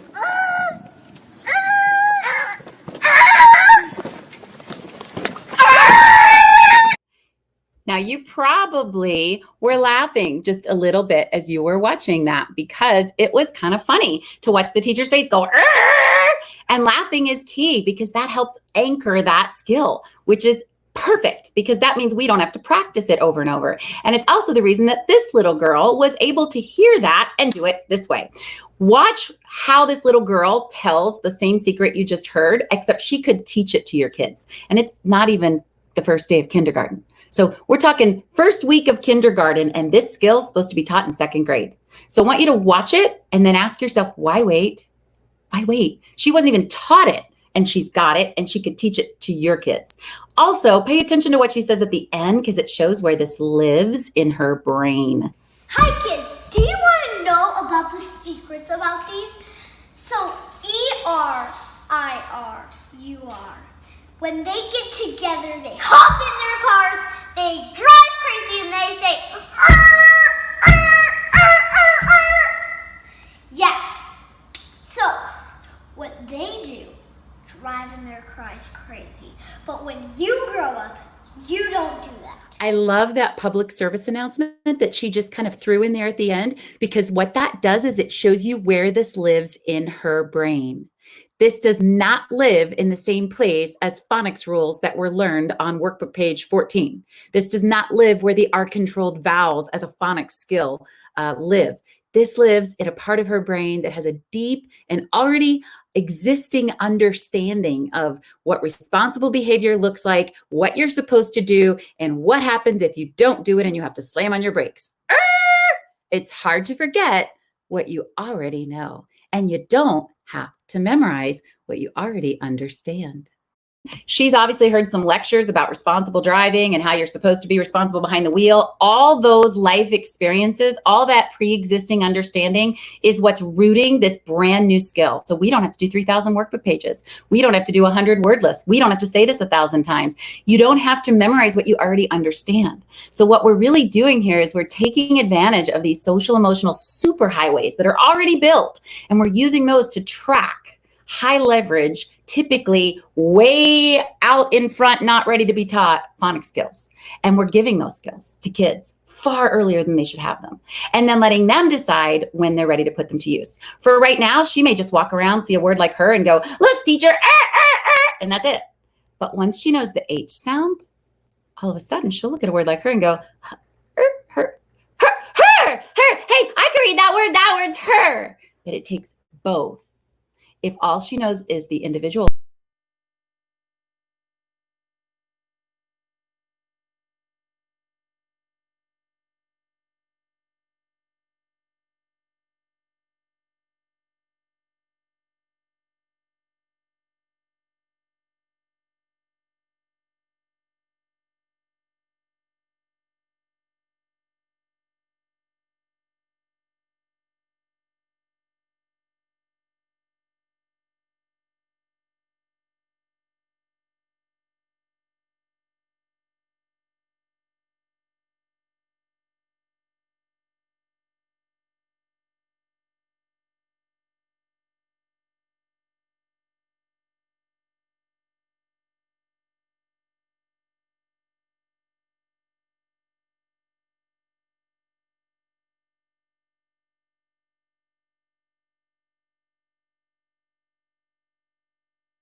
And all of its play. Play is stories, role play, dramatization, music. All of those things come together to be completely perfectly aligned with where kids are at these earliest grade levels. Now, I wanted to make this slide just a little bit bigger because the fastest way to trigger social and emotional centers in the brain to engage isn't just through play, but through story. Stories are the fastest path through the brain's back door, and specifically the fastest path to activating the feeling-based networks. Stories have no expectation. So when you tell a story, it's not like teaching a skill because you're not looking to get anything back. Stories are the best teaching tool, especially at the early grade levels, and especially to wrap up this thing called the code that kids at the early grade levels need so much more, so much sooner than they're otherwise able to get. And speaking of stories, the stories I'm about to tell you make short work of some of the hardest pieces of the code, which are the vowels, short and long sounds, but taught as stories instead of skills, they become instantly accessible and easy, even for beginning grade learners on the very first day of school. Vowels are actually the heartbeat of every word. You can't read or write anything without the vowels, so it's a shame that they're often held out last as far as both sounds they can make. So I'm going to tell you a super fast way to teach this, and then I'm going to give you 2 examples. The rest of them you're going to be able to access yourself afterward so that I can move on to get to bigger, better stuff here before we wrap up. The vowels are superheroes. They have a power that no other letter in the alphabet has. They can say their name. And I realize this is not impressive to kids nowadays. They'd rather breathe underwater or fly. But what they have to understand is for letters, they get bored saying the same thing over and over again. So to have this superpower to be able to say your name and also have another sound is a big deal in letter world. So because they're superheroes, they have to have a disguise like all superheroes do so that nobody suspects who they really are. So for example, like you, what he'll do is he sits in the back of the class and he pretends that he's not paying any attention. And then that way, the teacher hopefully won't call on him, but of course she does. And every time she calls on him, he'll go, and he'll just kind of pretend that he doesn't know the answer to the question. And that's his short and lazy sound. Because that way no one suspects who he really is, which is superhero you. I'm going to show you one more. E likes to pretend that she is a little old lady and she'll walk around and she actually will interrupt people on purpose just to really make sure they don't suspect who she is. So she puts an old lady bun on her head and some glasses and she walks around and she'll go, what'd you say? And that's her short and lazy sound. And when she does that, no one suspects who she really is. So these are a couple examples of those vowel short and lazy sounds. Now you can look for the other ones in your download that you're going to have, and you'll be able to access those. I want to move to this piece because imagine now you can on the first day give them both sounds for each of the vowels. Now remember, you're not trying to get them. You're not a waitress with an expectation of I'm going to serve it to you and you're going to give it right back to me. This is a buffet. You're just laying out a feast of information that they're going to need every time they look at any word, literally, because every word has a vowel. And in every word, that vowel is either going to be long or it's going to be short, one or the other. So you can't wait until the end of the year to get the other sound the vowel can make. And yet we do. This is actually a tweet that someone sent me. And in this tweet, she says, and I'm going to make it bigger. She says, the program they use teaches this in the last week, unit 10 of 10 units. And this is very common. Sometimes these aren't even taught until first grade. And by these, I mean the long vowel sounds. She said, we had a few superheroes vowels pay us a visit this week. Now notice the date, April 19th. We already knew that the vowel secrets, so we knew they could make more than one sound since the first week of school. So we didn't have to wait until this week in our phonics program to find out, but it was a really fun review. So her class has known since the first week of school that the vowels had 2 sounds and could either say their names or be short and lazy. But their program, their phonics program that they're using in unit 10 out of 10 is finally giving them the long sound for vowels. And it is now April 14th. Now think about that for just a minute. That's a lot of months to be functioning with one hand tied behind your back. Every word's going to have a vowel. Every vowel's either going to be long or it's going to be short. If you only get one of the 2 options you need to try, what the heck are you doing for 10 months in school looking at every word on the planet and you only have half of what you need to figure it out? That makes no sense, especially if there's a way to give it right at the onset, because vowels are the key to everything. So kids need to have as much as they can have about those. Those are the high leverage skills. High leverage means you get the most bang for the buck out of it. You can milk them for all they're worth. What I loved about her tweet wasn't just that she drew attention to how they've done it since the first week of school in kindergarten, but I love that it wasn't bothering her that it came up in the scope and sequence, because scopes and sequences need to exist. And that is what our districts want us to follow. Her logic was, that's fine. There's always ways to play. We can play with it. It was a fun review. And maybe the kids can become the letters and they can create multisyllabic words using what they already know about vowels. I'm going to show you the trigger to know which way to go with a vowel so that you don't have to worry about because the next step, of course, is if it can be long or short, how do I know which one? How does it help my kids to know they can be long or short if they don't know what makes them either or? So that's next. And that actually, same thing, first week, You can toss it out. But what I love is that it didn't bother her that her scope and sequence was a day late, $1 short. It's going to be, because the program's not the teacher. We are. We are the ones trapped on the battlefield where we have to look at words and we don't have a tool to use to give our kids to attack them with, because those tools aren't in our grade level. There's a grade level wall that's going to delay the access to what kids need when they need it. We don't have to deal with those walls. Our program can deal with those walls. We don't have to. We can crawl right over that wall and grab what we need off second grade's plate. There is no grade piece of the code. These are all puzzle pieces. If your name's Howard, that's a critical piece. So it doesn't make sense to think that kids need different things at different times. They need what they need to read what they want, to write what they want to say, and no holds barred. Nothing's off the table. Anything goes on a buffet, because a buffet means you can't be overwhelmed. It's all just here for you to help yourself to, and I'll be modeling where to find it and how to get it. Now, Sneaky Y is another high leverage phonics skill, because what happened was he found out that there were superheroes in the alphabet and he was mad. So he decided to be sneaky and he snuck into the closets of superhero E and superhero I, and he took one of each of their capes, which is where their powers lie. So now whenever he's at the end of a word and he doesn't think anyone can see him, he will always be wearing either his E or his I cape so that he can use their powers to make their sounds, like mom E, daddy, candy, sky, July. When he's at the beginning of a word, he does exactly what he should. He stands up tall and straight like a good line leader and he goes, yeah, yellow, yes, you, yeah.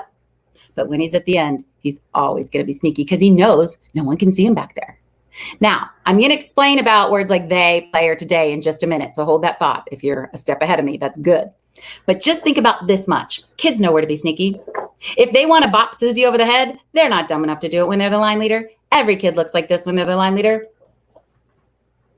They look like an angel falling from the sky, because when you're the line leader and all eyes are on you, you do what you're supposed to do, which is why Y says yeah. But when you're at the end, that's a great place to get away with bopping Susie over the head. So it's easy for kids to look at text if they can use their own decision-making compass about their behavior to figure out letter behavior. So when letter behavior so closely mimics kid behavior, kids get this instant leg up on what the best bet is to try for that letter, because it's what they would do. And that's where things get fun. Social and emotional connections, that earlier developing area of the brain that's already primed, already there, already driving their decision-making for behavior. We can use it to drive their decision-making with words they've never seen before. And by the way, this was very helpful for little Lily, who was a first grader. And she wrote this to her teacher. She said, my name is Lily and you helped me. Thank you. That's really a nice thank you card if you think about it, because poor Lily would have had to wait until positional sounds of Y got taught at the end of second grade to find out why the heck she's Lily, which would be really frustrating because you want to write L-I-L-E.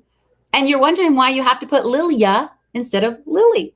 So those kinds of things mean that there is no way to decide what comes first, second, or third when text requires that we put it together to make of it what we want, and our kids as well.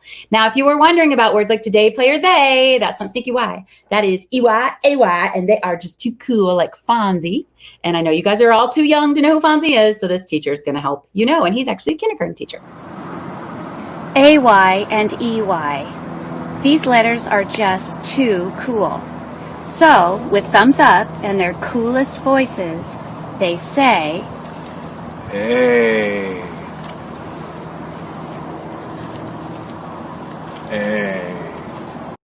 Now, if you think about having all that power with that much of the code, it starts to make sense now how kids could have what I like to call best betting odds for Las Vegas.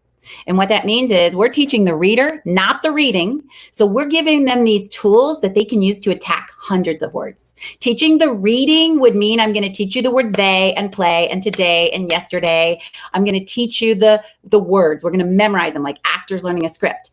I'm going to give you the tool you need to crack those words, and also words you've never seen before, words you've never laid eyes on before, but have a Y in them, and you're going to be able to roll up your sleeves and fiddle. Having the ability to make decisions out of the box in the moment about words you've never seen. That's where learners get this empowerment. And Stanford University actually did a great study on sight words.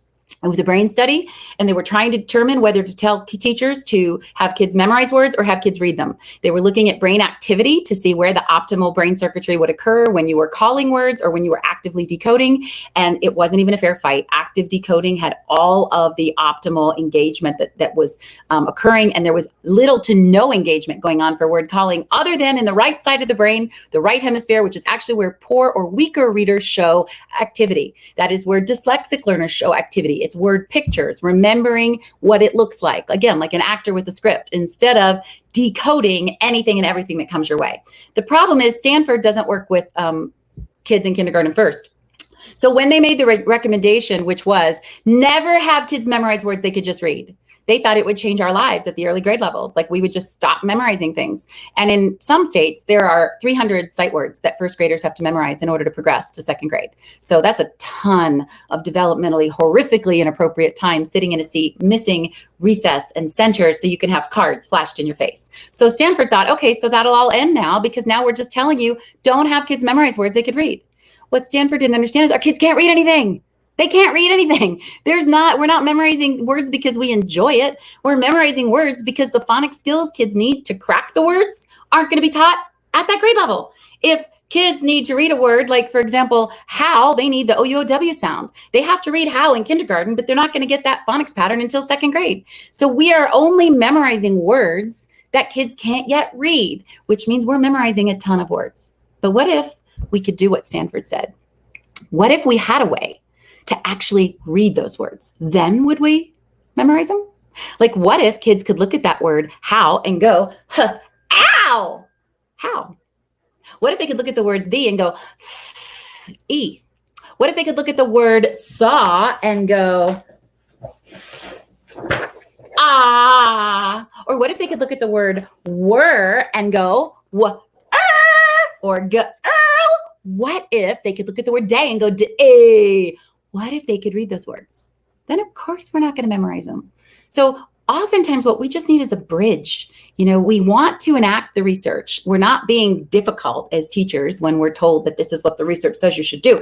Give us a way to do that. Our kids are eating their shoe. How are we supposed to read words and not memorize them if the reading skill isn't even on our scope and sequence, let alone on the scope and sequence of the year after us because it's on the one after that?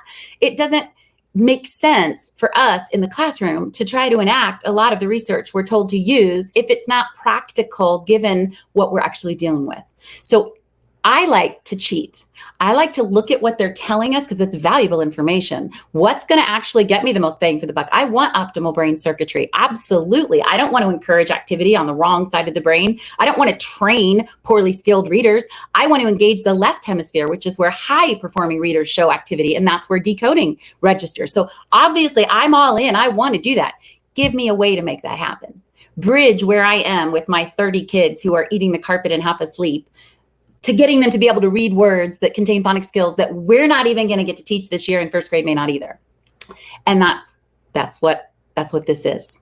It's a way to bridge what we know we can do with a way that we can actually do it, and taking advantage of what we know about the brain, not just to work with the brain systems of learning, but to cheat the systems that are locking us out or locking our kids out of learning in a way that makes the most sense. So this is where everything really just starts to change. It just starts to transform. So in a nutshell, the blood, sweat, and tears that kids put into memorizing a sight word, what they get out of that deal is one word. That's the big prize in the Cracker Jack box for all the effort put into memorizing a sight word.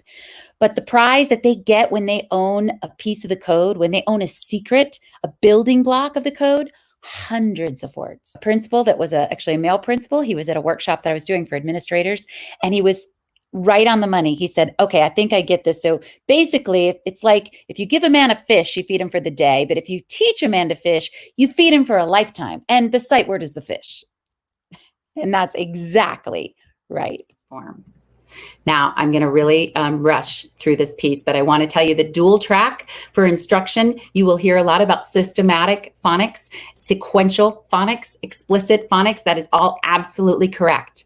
But you can have more than one truth in the same house, which means that systematic approach that is driven by your program that tells you in week 1, month 2, day 3, where you should be, what you should be doing, like the Twitter post about this week, they finally gave us the second sound for the vowel.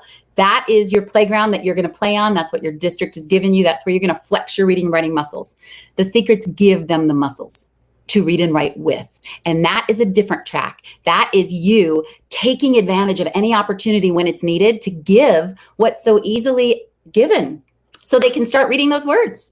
And then if they've already done 10 times more than what they have to do based on that scope and sequence, yay, yay. So that's the difference. It's not that one has to take the place of the other. It's that you can serve both masters. That's really the key. You can be mindful of what your kids need. And remember, you're the teacher, not the program. I know what they need. I'm a man on the ground with them. I'm not on a radio somewhere like the Colonel. I'm with my guys on the ground. I know what they need, and I've got a way to give it to them right now. I don't have to wait and let the book be the teacher, because the book is going to progress much too slowly to do what we know from the brain science end is the optimal learning. And it's so easy. It's always nice when what's going to get you further is actually easier than what doesn't. And that's so rare. Usually the more work you do, the better off it is. But when it's less work and twice the gain, that's really unreal from a teaching perspective. And everything that you can do that aligns with the brain system for learning will put you in that boat where you're working half as hard and getting twice as far.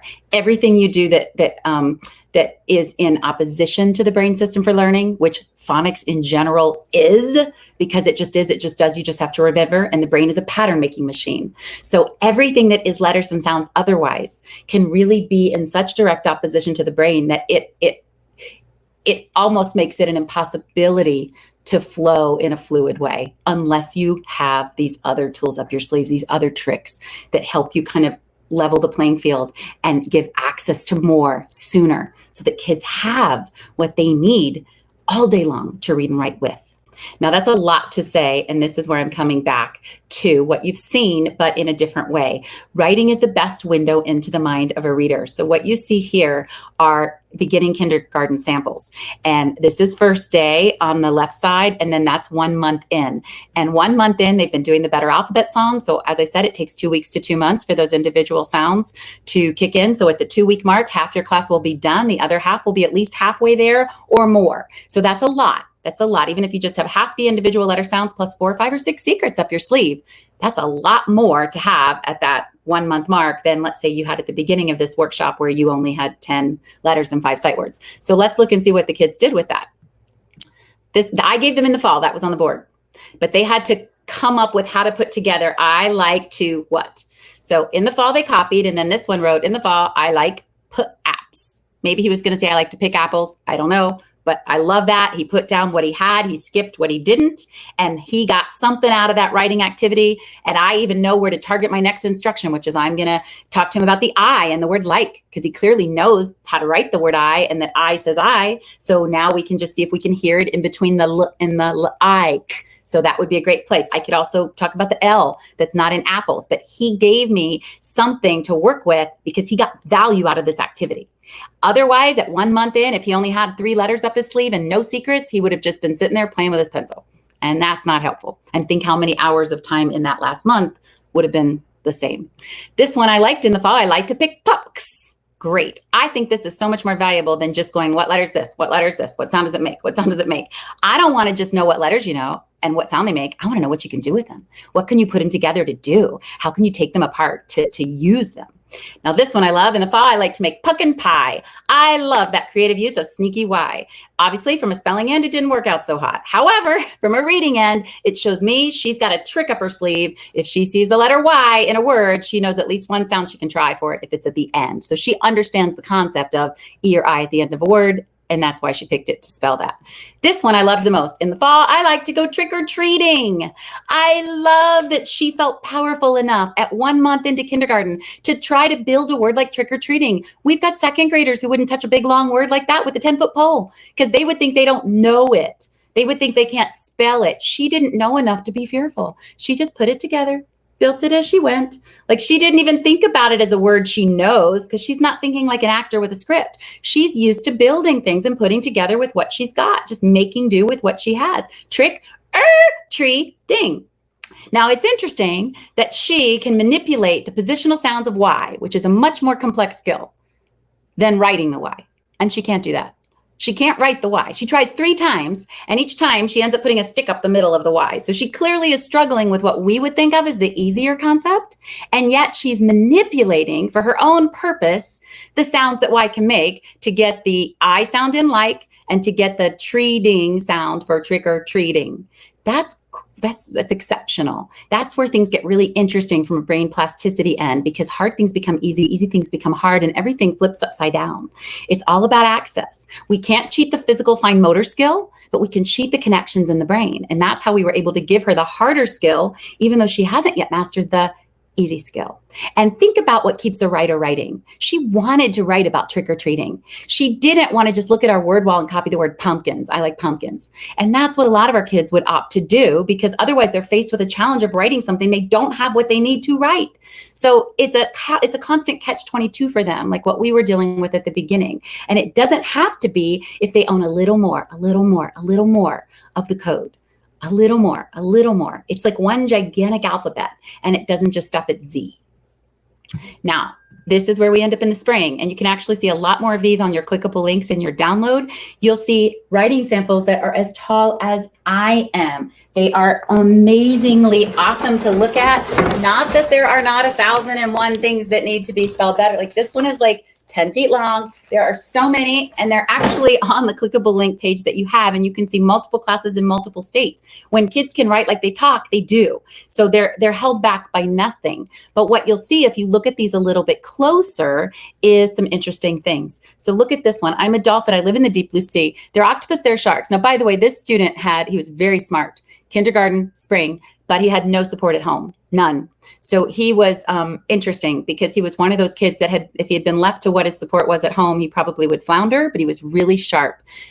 He was a foster kid. He said, I'm a dolphin, I live in the deep blue sea. There are octopus, there are sharks, but I could kill them with my nose. I can camouflage, so when sharks swim by me, they cannot see me. There are coral too, I could play all day. There's no place like home. I love that he would take a leap to write a word he wanted to, like camouflage, but he doesn't have enough text experience yet, because he's not reading. He doesn't have books at home to know how to spell the word see, or even they. Even though those are great guesses for see and they, both of those show me that as a reader, he's got some good tools up his sleeve to crack text with, because he knows what Y is likely to say at the end of a word, and he knows that EYAY is A. He just didn't read enough yet in kindergarten to know which one looks right. But I know the more he does read, the more he will know. It's a matter of just catching him up with that text experience. The trick is, can he read? Text experience for kids who aren't reading is not useful. To just hold the book and look at it, that doesn't help you know how to spell words. But if you can actually read the word, that's the key. Because if you can read it, you do read it. And then reading allows you to have this idea of, okay, they is EY versus AY. But what I love is, in the meantime, he can build whatever the heck he wants to say and take his story in any direction he wants. And all the things he built here, he could use to take apart books that he wants to read in the library. And he's not dependent on home support, because a lot of our kids don't have books at home. And some of our kids don't even have a home. So that's just not a lifeline that's reliable. We can give kids what they need and then set them loose. Now, what's really interesting, and this is where I'm going to kind of try to pull together here to the end, this was a little guy who had alcohol fetal syndrome. He had incredible support at home because he was adopted, but he had some real severe language delays. He wrote, I had a fun swim, I jump high, and it's fun too. I had a great time swimming, and now I'm tired. First of all, I love his ow for now. Great guess. Picked the wrong one, but yet it shows me as a reader, he's going to be moving through text because he's got the ow sound. He just didn't know which one. But I love the word great because it's so wrong and yet so right. And the reason I say that is he doesn't have the ability to think about placeholders, silent letters, impacting sounds of letters nearby. That's not part of his ability to process, because he didn't have working memory. The reason he knew to put an E there is because he thinks that's Mommy E. And he knows that Mommy E will tell any letter or any vowel that's one letter away, you say your name. And by darn it, that vowel will. So if Mommy E is one letter away, it'll tell that other vowel, you say your name. And then he's going to have to stand up tall and straight and say his name. And that word would be great. And he knew if Mommy weren't there, he would have gotten great. Now, it didn't work so well for the word great, but it shows that he understands the concept that will serve him well as he's trying to figure out whether vowels are long or short. Now, I want to play a little clip for you to show you how this mommy E actually lives or sits in the brain, and to show you why you can toss it out in the very first week of kindergarten, because it's part of what kids are going to need to know, which is the trigger that dictates which way the vowel will go. As soon as you talk about the superhero vowels and their short and lazy sounds, and kids have two options for what sounds they can make, mommy E is the decider as to how to know which way to go. Otherwise, they're really stuck. The whole idea is leaving a breadcrumb trail. I'm going to tell you what the vowels are. I'm going to tell you what the two things are they can do. I'm going to frame it alongside something you already understand, which are superheroes and their disguises. And then I'm going to let your critical thinking take over, which is going to be that you see a word where there's a vowel and you need to know which way to make the sound, long or short, because that's the next logical step, the next breadcrumb piece in the trail. So when kids do that, it can be as easy as knowing what they do if mom's nearby. And this little clip shows you how quickly kids connect and apply this skill, and also where it lives in their brain. So I'm going to play this clip and pay attention to what he says at the end. So when mommy E tells the I to say its name in like, so it says la, like. It says I says its name like he's supposed to. Did you hear what he said at the end? Like he's supposed to. He didn't talk about silent E and long and short vowel sounds. He's just saying when your mom's there, you do what you're supposed to. And when mom's not there, well, you don't have to. Then you can be short and lazy. So he doesn't have to remember a phonics rule. He just has to connect with what drives his behavior every day, which is you do what you're supposed to when mom tells you. That's just the way it is. So this is where things take a huge turn, because kids can have access and application of these high leverage phonics skills using what they know it for at 4 years old. And one is no more difficult than the other. And there's no extra steps in the dance, because you're not talking about random crazy stories. You're just using stories that already drive their behavior every single day. Now, sometimes mommy E just has to get out of the house. She can't take it anymore. So she'll put a babysitter vowel in charge. And all that means is that if there is any vowel that's one letter away from another vowel, that's the babysitter. It's going to do exactly what mom would if she were there. It's going to tell the vowel that's one letter away, you say your name. So words like making or biking or riding, kids can figure out which way the vowel is going to go without having to have or to look for an E at the end. And this powers them up for all those multisyllabic words that kids are. Now, that's not new learning. That's not extra stuff to remember. Every kid knows that when mom's there, you have to do what she says if she's close enough. And if mom's not there and a babysitter comes, you got to do what they say, or if the teacher's there, or if the principal's there, or the substitute. This is something that is a framework of understanding that they can make decisions with. So this is not new learning. This is old learning. It's just we're relating it to something that powers them up to know which way to go for vowels. That's so critical, because as soon as they know that vowels can be long and vowels can be short, the next breadcrumb trail is, okay, so how do I know which one? Like I'm looking at the word can on the board, or I'm looking at the word hate on the board. How do I know which way to go? So this is such an easy way. If mommy is not there, that vowel can be short and lazy. So the word hate would be at. But if you want that A to stand up tall and straight and say his name, mommy E is going to make sure he does. And then if mommy E's got to go and you've got a word like hating, Hating, well, there's that babysitter vowel, and you know what he's going to do if he's one letter away. Now, one interesting thing is that if mommy is there, but if mommy is 2 letters away, so if I go back to this word, see how mommy's there in the word bitter, but she's 2 whole letters away? Her little arms are so short. That's the downside of being a letter, is your arms are only 1.5 inches long. So she can yell and scream all she wants, but her little arms are too short to reach over the head of those 2 T's and make that I say his name. And so the I gets to be short and lazy in the words bitter, because she's thinking, I can't get you right now. I'll get you when we get home, but right now I can't reach you. So words like butter or bitter, that's easy if you have that way to show kids mom's there, but she's too far away to get them. But if mommy were 1 letter away, by darn it, bitter would turn into biter pretty darn fast. So from every angle, from spelling to writing, it works in both directions. That's very different than just doing sparkly or magic E, because sparkly and magic E, the problem with that is that's not real life. So you have to teach me that. It's an extra step in the dance. And I have to remember an arbitrary relationship of if it sparkles, it's long. If it doesn't sparkle, it's short. You have to keep diverting from the reading and the writing, that immediate transfer, and doing this song and dance about sparkly stuff. I want to use something that already drives my behavior so that I don't have to spend time teaching that. We can just plug it in and use it to do this. And it keeps our eye on the ball. Now, I want to read this little letter that I got from, it's an email from a kindergarten teacher, because it goes to this babysitter eval strategy that sounds so complicated, and yet it is simple for even a 5-year-old to wield, not to mention a 5-year-old ELL student. So this teacher, she actually did a blog post for me that you'll be able to find. It's part of what you can poke around and see and play with on the Secret Stories website, because that's a great place for you to kick off your shoes and find all kinds of fun things to explore. But this was from her. She wrote, "Let me tell you about a little guy named Abel. He's an English language learner. He entered kinder knowing 7 letters and no sounds. Thanks to the better alphabet, he got them all by October." That's important because that's the longest time you'll take for kids to pick up those individual letters and sounds. But by October, he was good to go. "Yesterday, I sat down next to Abel and asked him to read to me. He pulled out Arthur's Halloween. I said, 'Oh, looks like a great picture read. Can you tell me a story to go with it?' Because it's kinder and that's a hard book."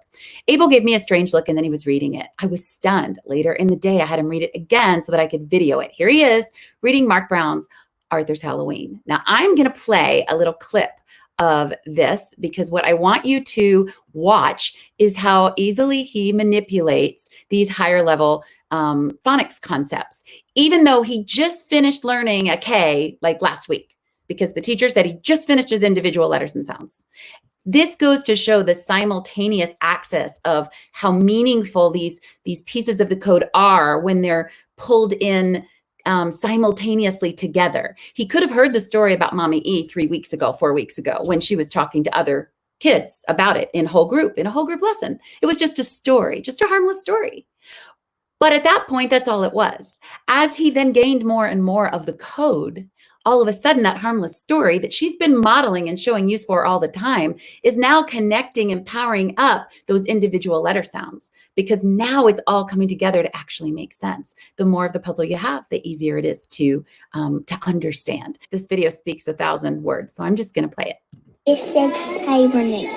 Hibernate. How do you know that says hibernate? Because it has an H. Yeah. Why does it say I? Because the mama E. The mom or E. What do these two say?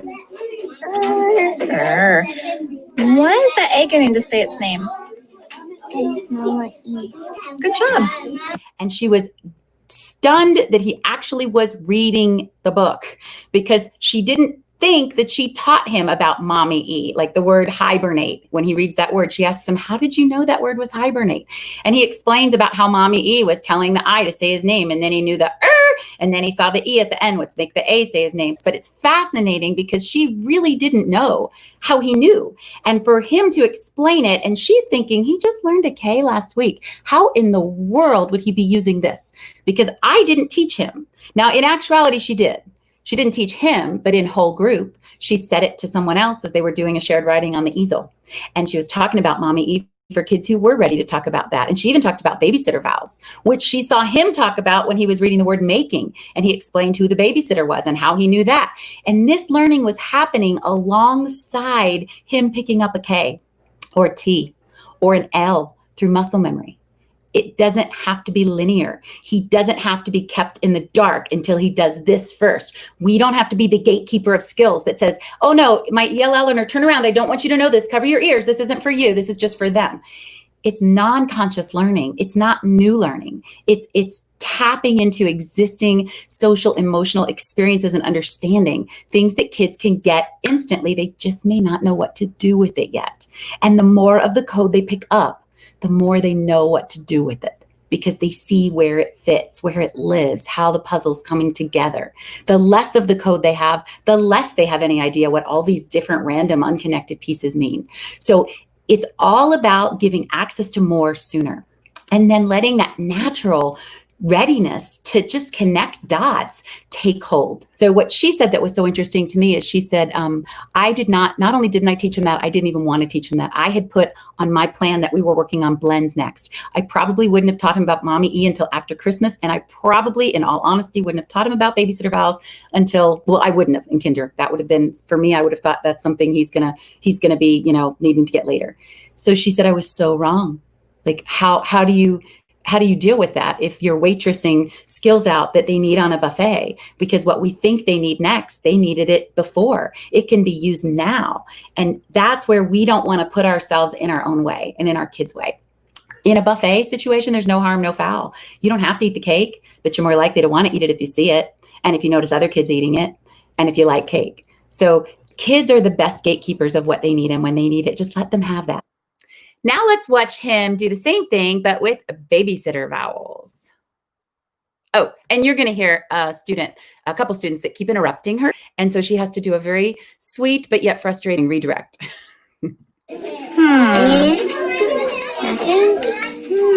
What do you need to do there? Is there a secret in that word? What's that I doing? Shh, color it. What?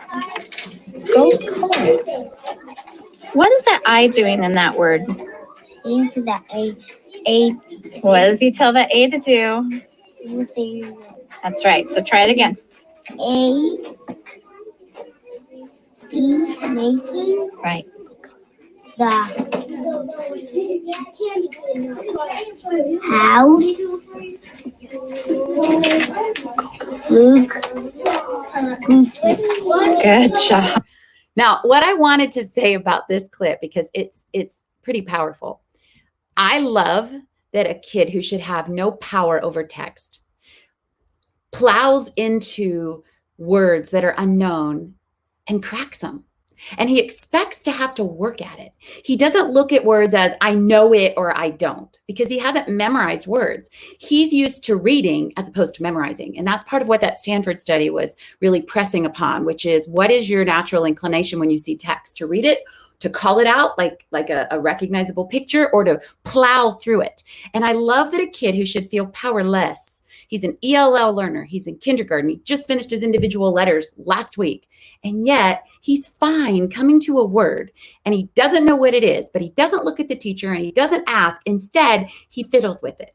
So for the word house, he went, house, and you could see his little wheel spinning. And then he hit the words look and spooky, and he had to stop. And he actually had to shift because the OO secret, I'm trying to see if I have it handy. Yes, I do. The OO secret, it can say ooh or So there's two different sounds that he knew up his sleeve he could try. And he needed both for look and spooky. And I love that he could just switch gears. And I really liked how he plowed and tinkered with text as he went. He didn't just say the word, say the word, say the word.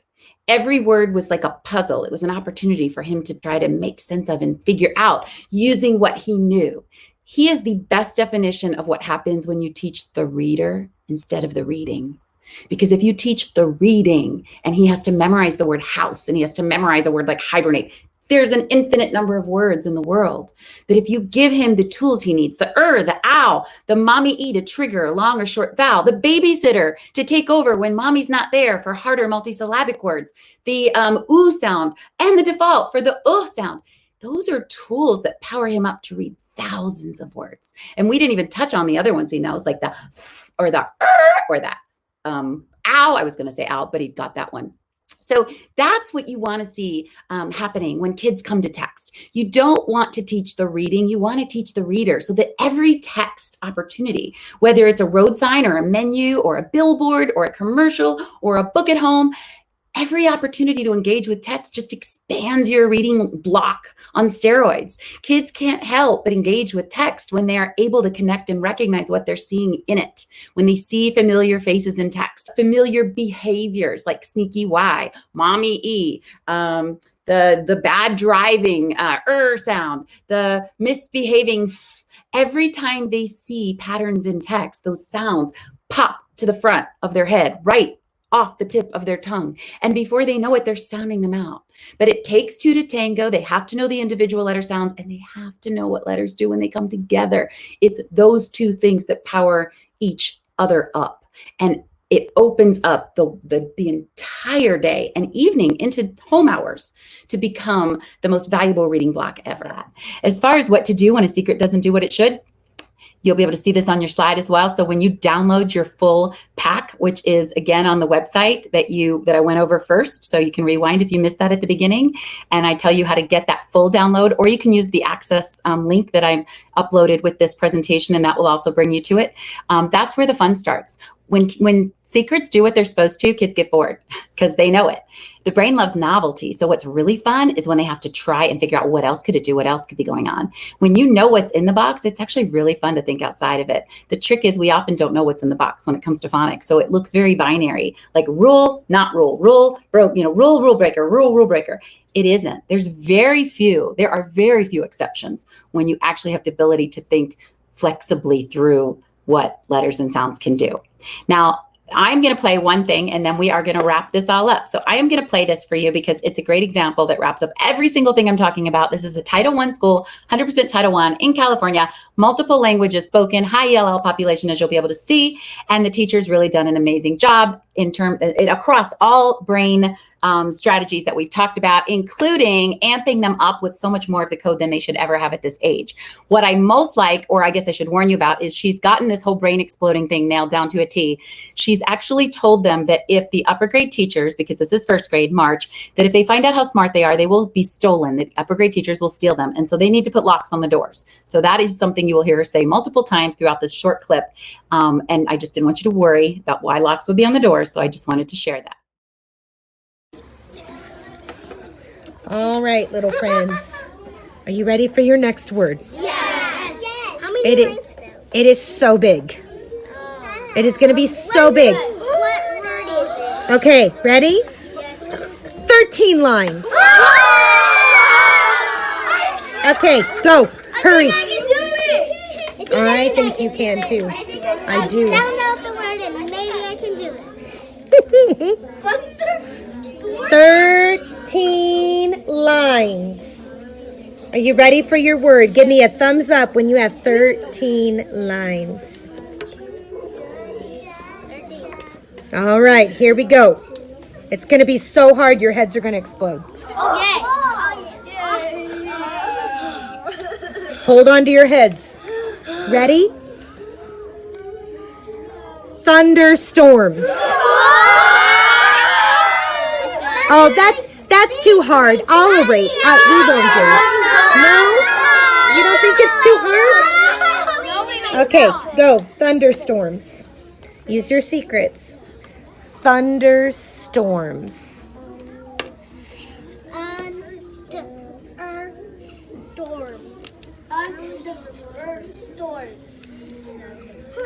I think I did it. How's your brain feel, Luke? It feels nervous. Is it a good nervous? Yes, a good nervous. Okay, that's good. Relief. Thunderstorms. That's a big word for first graders. No. Huh. First grade is maybe. I think I got it. You know what? If you guys get this right, we might have to start putting Locks on the door. locks on the door because Teachers go outside. If you're sending these to the teachers, then they might know. I'm not going to send it to the teachers because I don't want them to come in and try to take you. I'm gonna just send it and make robots and we Yes. can send them. Okay. Are you ready? Chin it. Serious? Chin it. Did it. Let me see. Let me see. Oh my goodness. I am so nervous. Oh, let me see. Hold it up. I am so nervous, but if I don't get it right, that's okay. I can always just fix my problem. That's right. If you don't get it right, we try and we just sometimes we work it out together, right? I know. Okay, ready, friends? Turn it around and let's check. Here we go. First sound. What do we hear first? T-H. Well, show me the sound first. And what two letters make that? T-H. Okay, check it on your board. Did you get it? Yeah. Okay. What comes next? You. Thank you for telling me the sound. And what letter is that? Yeah. U. Is he superhero or short and lazy? Short. That's right. What comes next? Sound.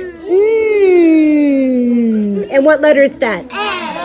How are we doing, friends? Good. Okay.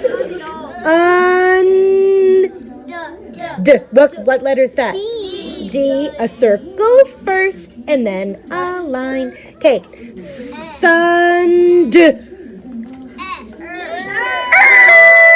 What's that? E-R. Good job. Thunder. What comes next? Oh, that's a what? Blend. That's a blend. And what blend is that? S-T. S-T. St. Okay. Thund. St. What comes next? Show me. Show me. And what secret story is that? O-R. Yes. Oh, we're almost there. Did we make it? Okay. Thunderst or what? And what letter is that? Oh. And what's the last sound? I got the whole thing right. Let me see. Show me. Oh, you even found all your secrets. Oh my God, that's it. I'm going to Home Depot today and I am locking the doors because as soon as those 4th grade and 3rd grade, 2nd grade teachers find out you're in here spelling thunderstorms, I'll lose you forever. Okay, ready? We're going to segment. Ready? Dots ready? And go.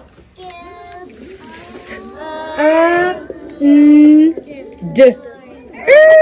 St. Or. And now blend it. Go. Thunderstorms. You guys are amazing. You're amazing.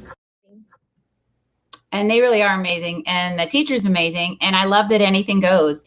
And she just runs with it. I also loved that, if you noticed, they skipped over the phonemic awareness because they were one and the same. I shouldn't say skipped over it. They saw them as the same. She had to keep slowing them down and backtracking them. So when she would say, what do you hear first? They go, TH. And she'd be like, no, give me the sound.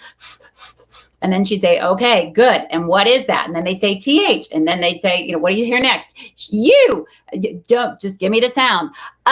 Okay, good. What is that? You. They were seeing them together because they were learned together. In other words, when the kids learn that T and H aren't supposed to sit together and they go, it's like Michael's sound is Michael. T and H go, so they're together, they're embedded. Here he is, and here's what he does.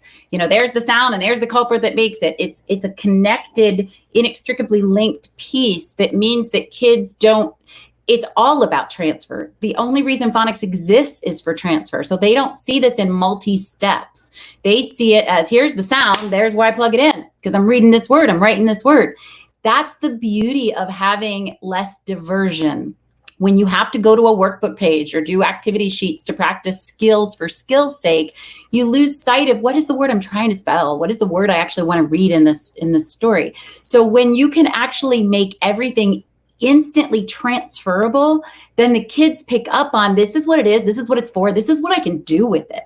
The problem is, if you are moving at too slow of a pace with access to the code, nothing's transferable. I could know every single individual letter and sound, and I still can't read squat because letters come together and make sounds that I don't know. So I can't spend a year learning those individual sounds without also getting to plug them in with the secrets. Just like the secrets wouldn't be able to be powered up if I didn't have those individual letters and sounds. It takes two to tango. And that's the power. Transfer is key for kids to understand how this all comes together. But in order to transfer, you've got to fast track it. And I don't mean push them. I mean support them, play with them, give them all the things that kids at this grade level love and are gravitating toward: role play, music, drama, stories, all of those things, but always with the eye on the ball, which is, we're doing this to read that word. We're doing this so we can figure out how to write this word that you want to use in your story. It's all about transfer. It's the reason that phonics exists. Phonics shouldn't be its own thing. It shouldn't take on a life of its own, even though it can. And it can intimidate, but it doesn't have to. at all. Now I'm going to end here, and I'm going to just tell you that Fonzie, well, actually I take that back. It wasn't Fonzie, it was another teacher. He came up to me at a conference and he said, I have to tell you something. One of my kids who has autism, little bit of Asperger's, came up to me and they said, I can't turn it off. I can't turn it off. And she said, and I had no idea what she was talking about. She said, I teach kindergarten. She said, and he just was really upset. And I said, what are you talking about, honey? And he said, the reading, I can't turn it off. And she said, so I asked him, well, first of all, that's good. Like, I don't understand. Why are you sad that you can't turn off the reading? And he goes, I see secrets everywhere and I just keep reading them and I can't turn it off. Now, she asked him, she said, well, that's if you're seeing secrets and then you're able to read with them, that's really good. You should be happy about that. And apparently what he told her was, I used to be able to look at words in the classroom and I could just look at them. But now every time I look at them, I keep reading it and I can't make it stop. Now, the reason he was so stressed is, if you know about kids with autism or on the spectrum, they get overstimulated very quickly. And so they need to sometimes just disconnect and stare over here or look down or remove themselves from a situation. Sometimes they need to do a motor memory or motor muscle activity to kind of calm themselves. But it's important that they can pull away. So when he would pull away before, he would just look off into the distance across the classroom. The problem is, when you're in a classroom, text is everywhere. So in a kindergarten, first grade classroom, it's text rich. There's text everywhere. So no matter where he looked, he ended up with his eyes on a word, and then he couldn't help it because he was saying ow or oi or ing or or a or e, all these sounds of all these patterns that he knew. Didn't try to remember, he just knew them. They were stuck in his head, and anywhere his eyes would land, he would then see a secret, make the sound, and then without trying, figure out the word. And then he was getting angry because it was just stimulating him more. So then he'd look somewhere else and the same thing would happen. And it was driving him crazy because he literally couldn't turn off the reading. And I thought, what a great takeaway. Teach so kids can't turn it off. Like, teach them in a way where you're not teaching, you're giving, and then let them loose, because text is everywhere. If you can't turn it off, guess what kids are doing? Every time they turn around, every time they see a road sign or a billboard or a word on a commercial or the lunch menu, they're reading. And that means our little reading block is nothing compared to the text experiences that abound from the minute they wake up in the morning until the minute they go home at night. And if we teach so they can't turn it off, we get all that juice to power up our instruction. And just imagine how fast the snowball rolls. We're turning something that the time is of no value into of maximum instructional value. And it just gets bigger and bigger and stronger and easier and easier. I know I threw a lot at you, but I hope that it was caught, and I hope it sticks, and I hope it really helps you think about things that you're doing in a completely different way. Because I promise you, if you start taking these baby steps in your classroom and throw some of these boomerangs out that I'm calling secrets, and this whole mindset starts to shift, what you will see come back to you will really change your life in terms of what's happening in your classroom. So to wrap everything up, now that I'm almost a whole hour over what I was supposed to be, and thank goodness I got permission from Deanna just in case this happened, because I know that I have so much to say, and no matter what time I have, it doesn't seem like it's enough. But anyway, what I wanted to make sure that I told you about was a special 4-week giveaway starting this Friday, which when this broadcast will be May the 29th, and then every other Friday from that point up until the end of the broadcast. So that's 4 Fridays that you can win 4 different things. So these are the different social media channels that I would love for you to connect with me on. And for each one that you follow and connect or comment with, that will be another entry in this drawing for classroom kits. Now, not just the kits, I've got some different goodies that I thought I would play with over this 4-week time frame. So first of all, there are the flashcards, and the flashcards are not something that I would recommend that you choose if you don't have the classroom kit, because the classroom kit is everything. So the flashcards are more like Cliff Notes, but they do have the stories on the front and the picture on the back, which is kind of handy. The thing is with the story, they're Cliff Note stories. So it's a bit of the story, which means the ins and outs and ups and downs for some different spelling choices or things that kids might do when you need that, if not then this, next most likely. That's in the actual book. And that's why the class kit is another giveaway. And the class kit is the book with the musical download, because now instead of a CD, there's a download that you can access. And if you see those posters in the back behind me, those are the decorative squares. So those, they look like this. That will be 1 week of the giveaway, will be the decorative square kit. Another week of the giveaway will be the fun and funky version, which are a slightly different size and shape. And then there are these little space savers, which I don't have one right now, but they're kind of good for intermediate. Now, if you were to win and you want one thing over the other, that's fine. You can just let me know. But all of those things will be options for you to choose from. And we'll just let you really kind of jump in with both feet right from the get-go when school begins. With regard to commenting, because I'm recording this like a week early, I'm not totally sure what I'll have posted at that time on Instagram or on Facebook or even on YouTube. So what you'll just do is look for the latest post that you see on any of those channels and just make a quick comment below that you were here.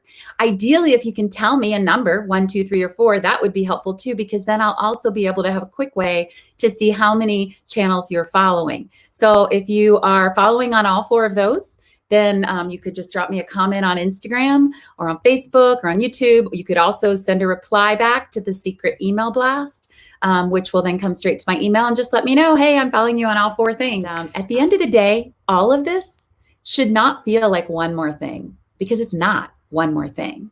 It's 25 less things. And you'll start to see this big difference in what your kids can do, how they're doing it, and how much fun you're able to have again in your classroom. I am so grateful to spend this time with you. So thank you so much and have a wonderful rest of your day. Bye-bye.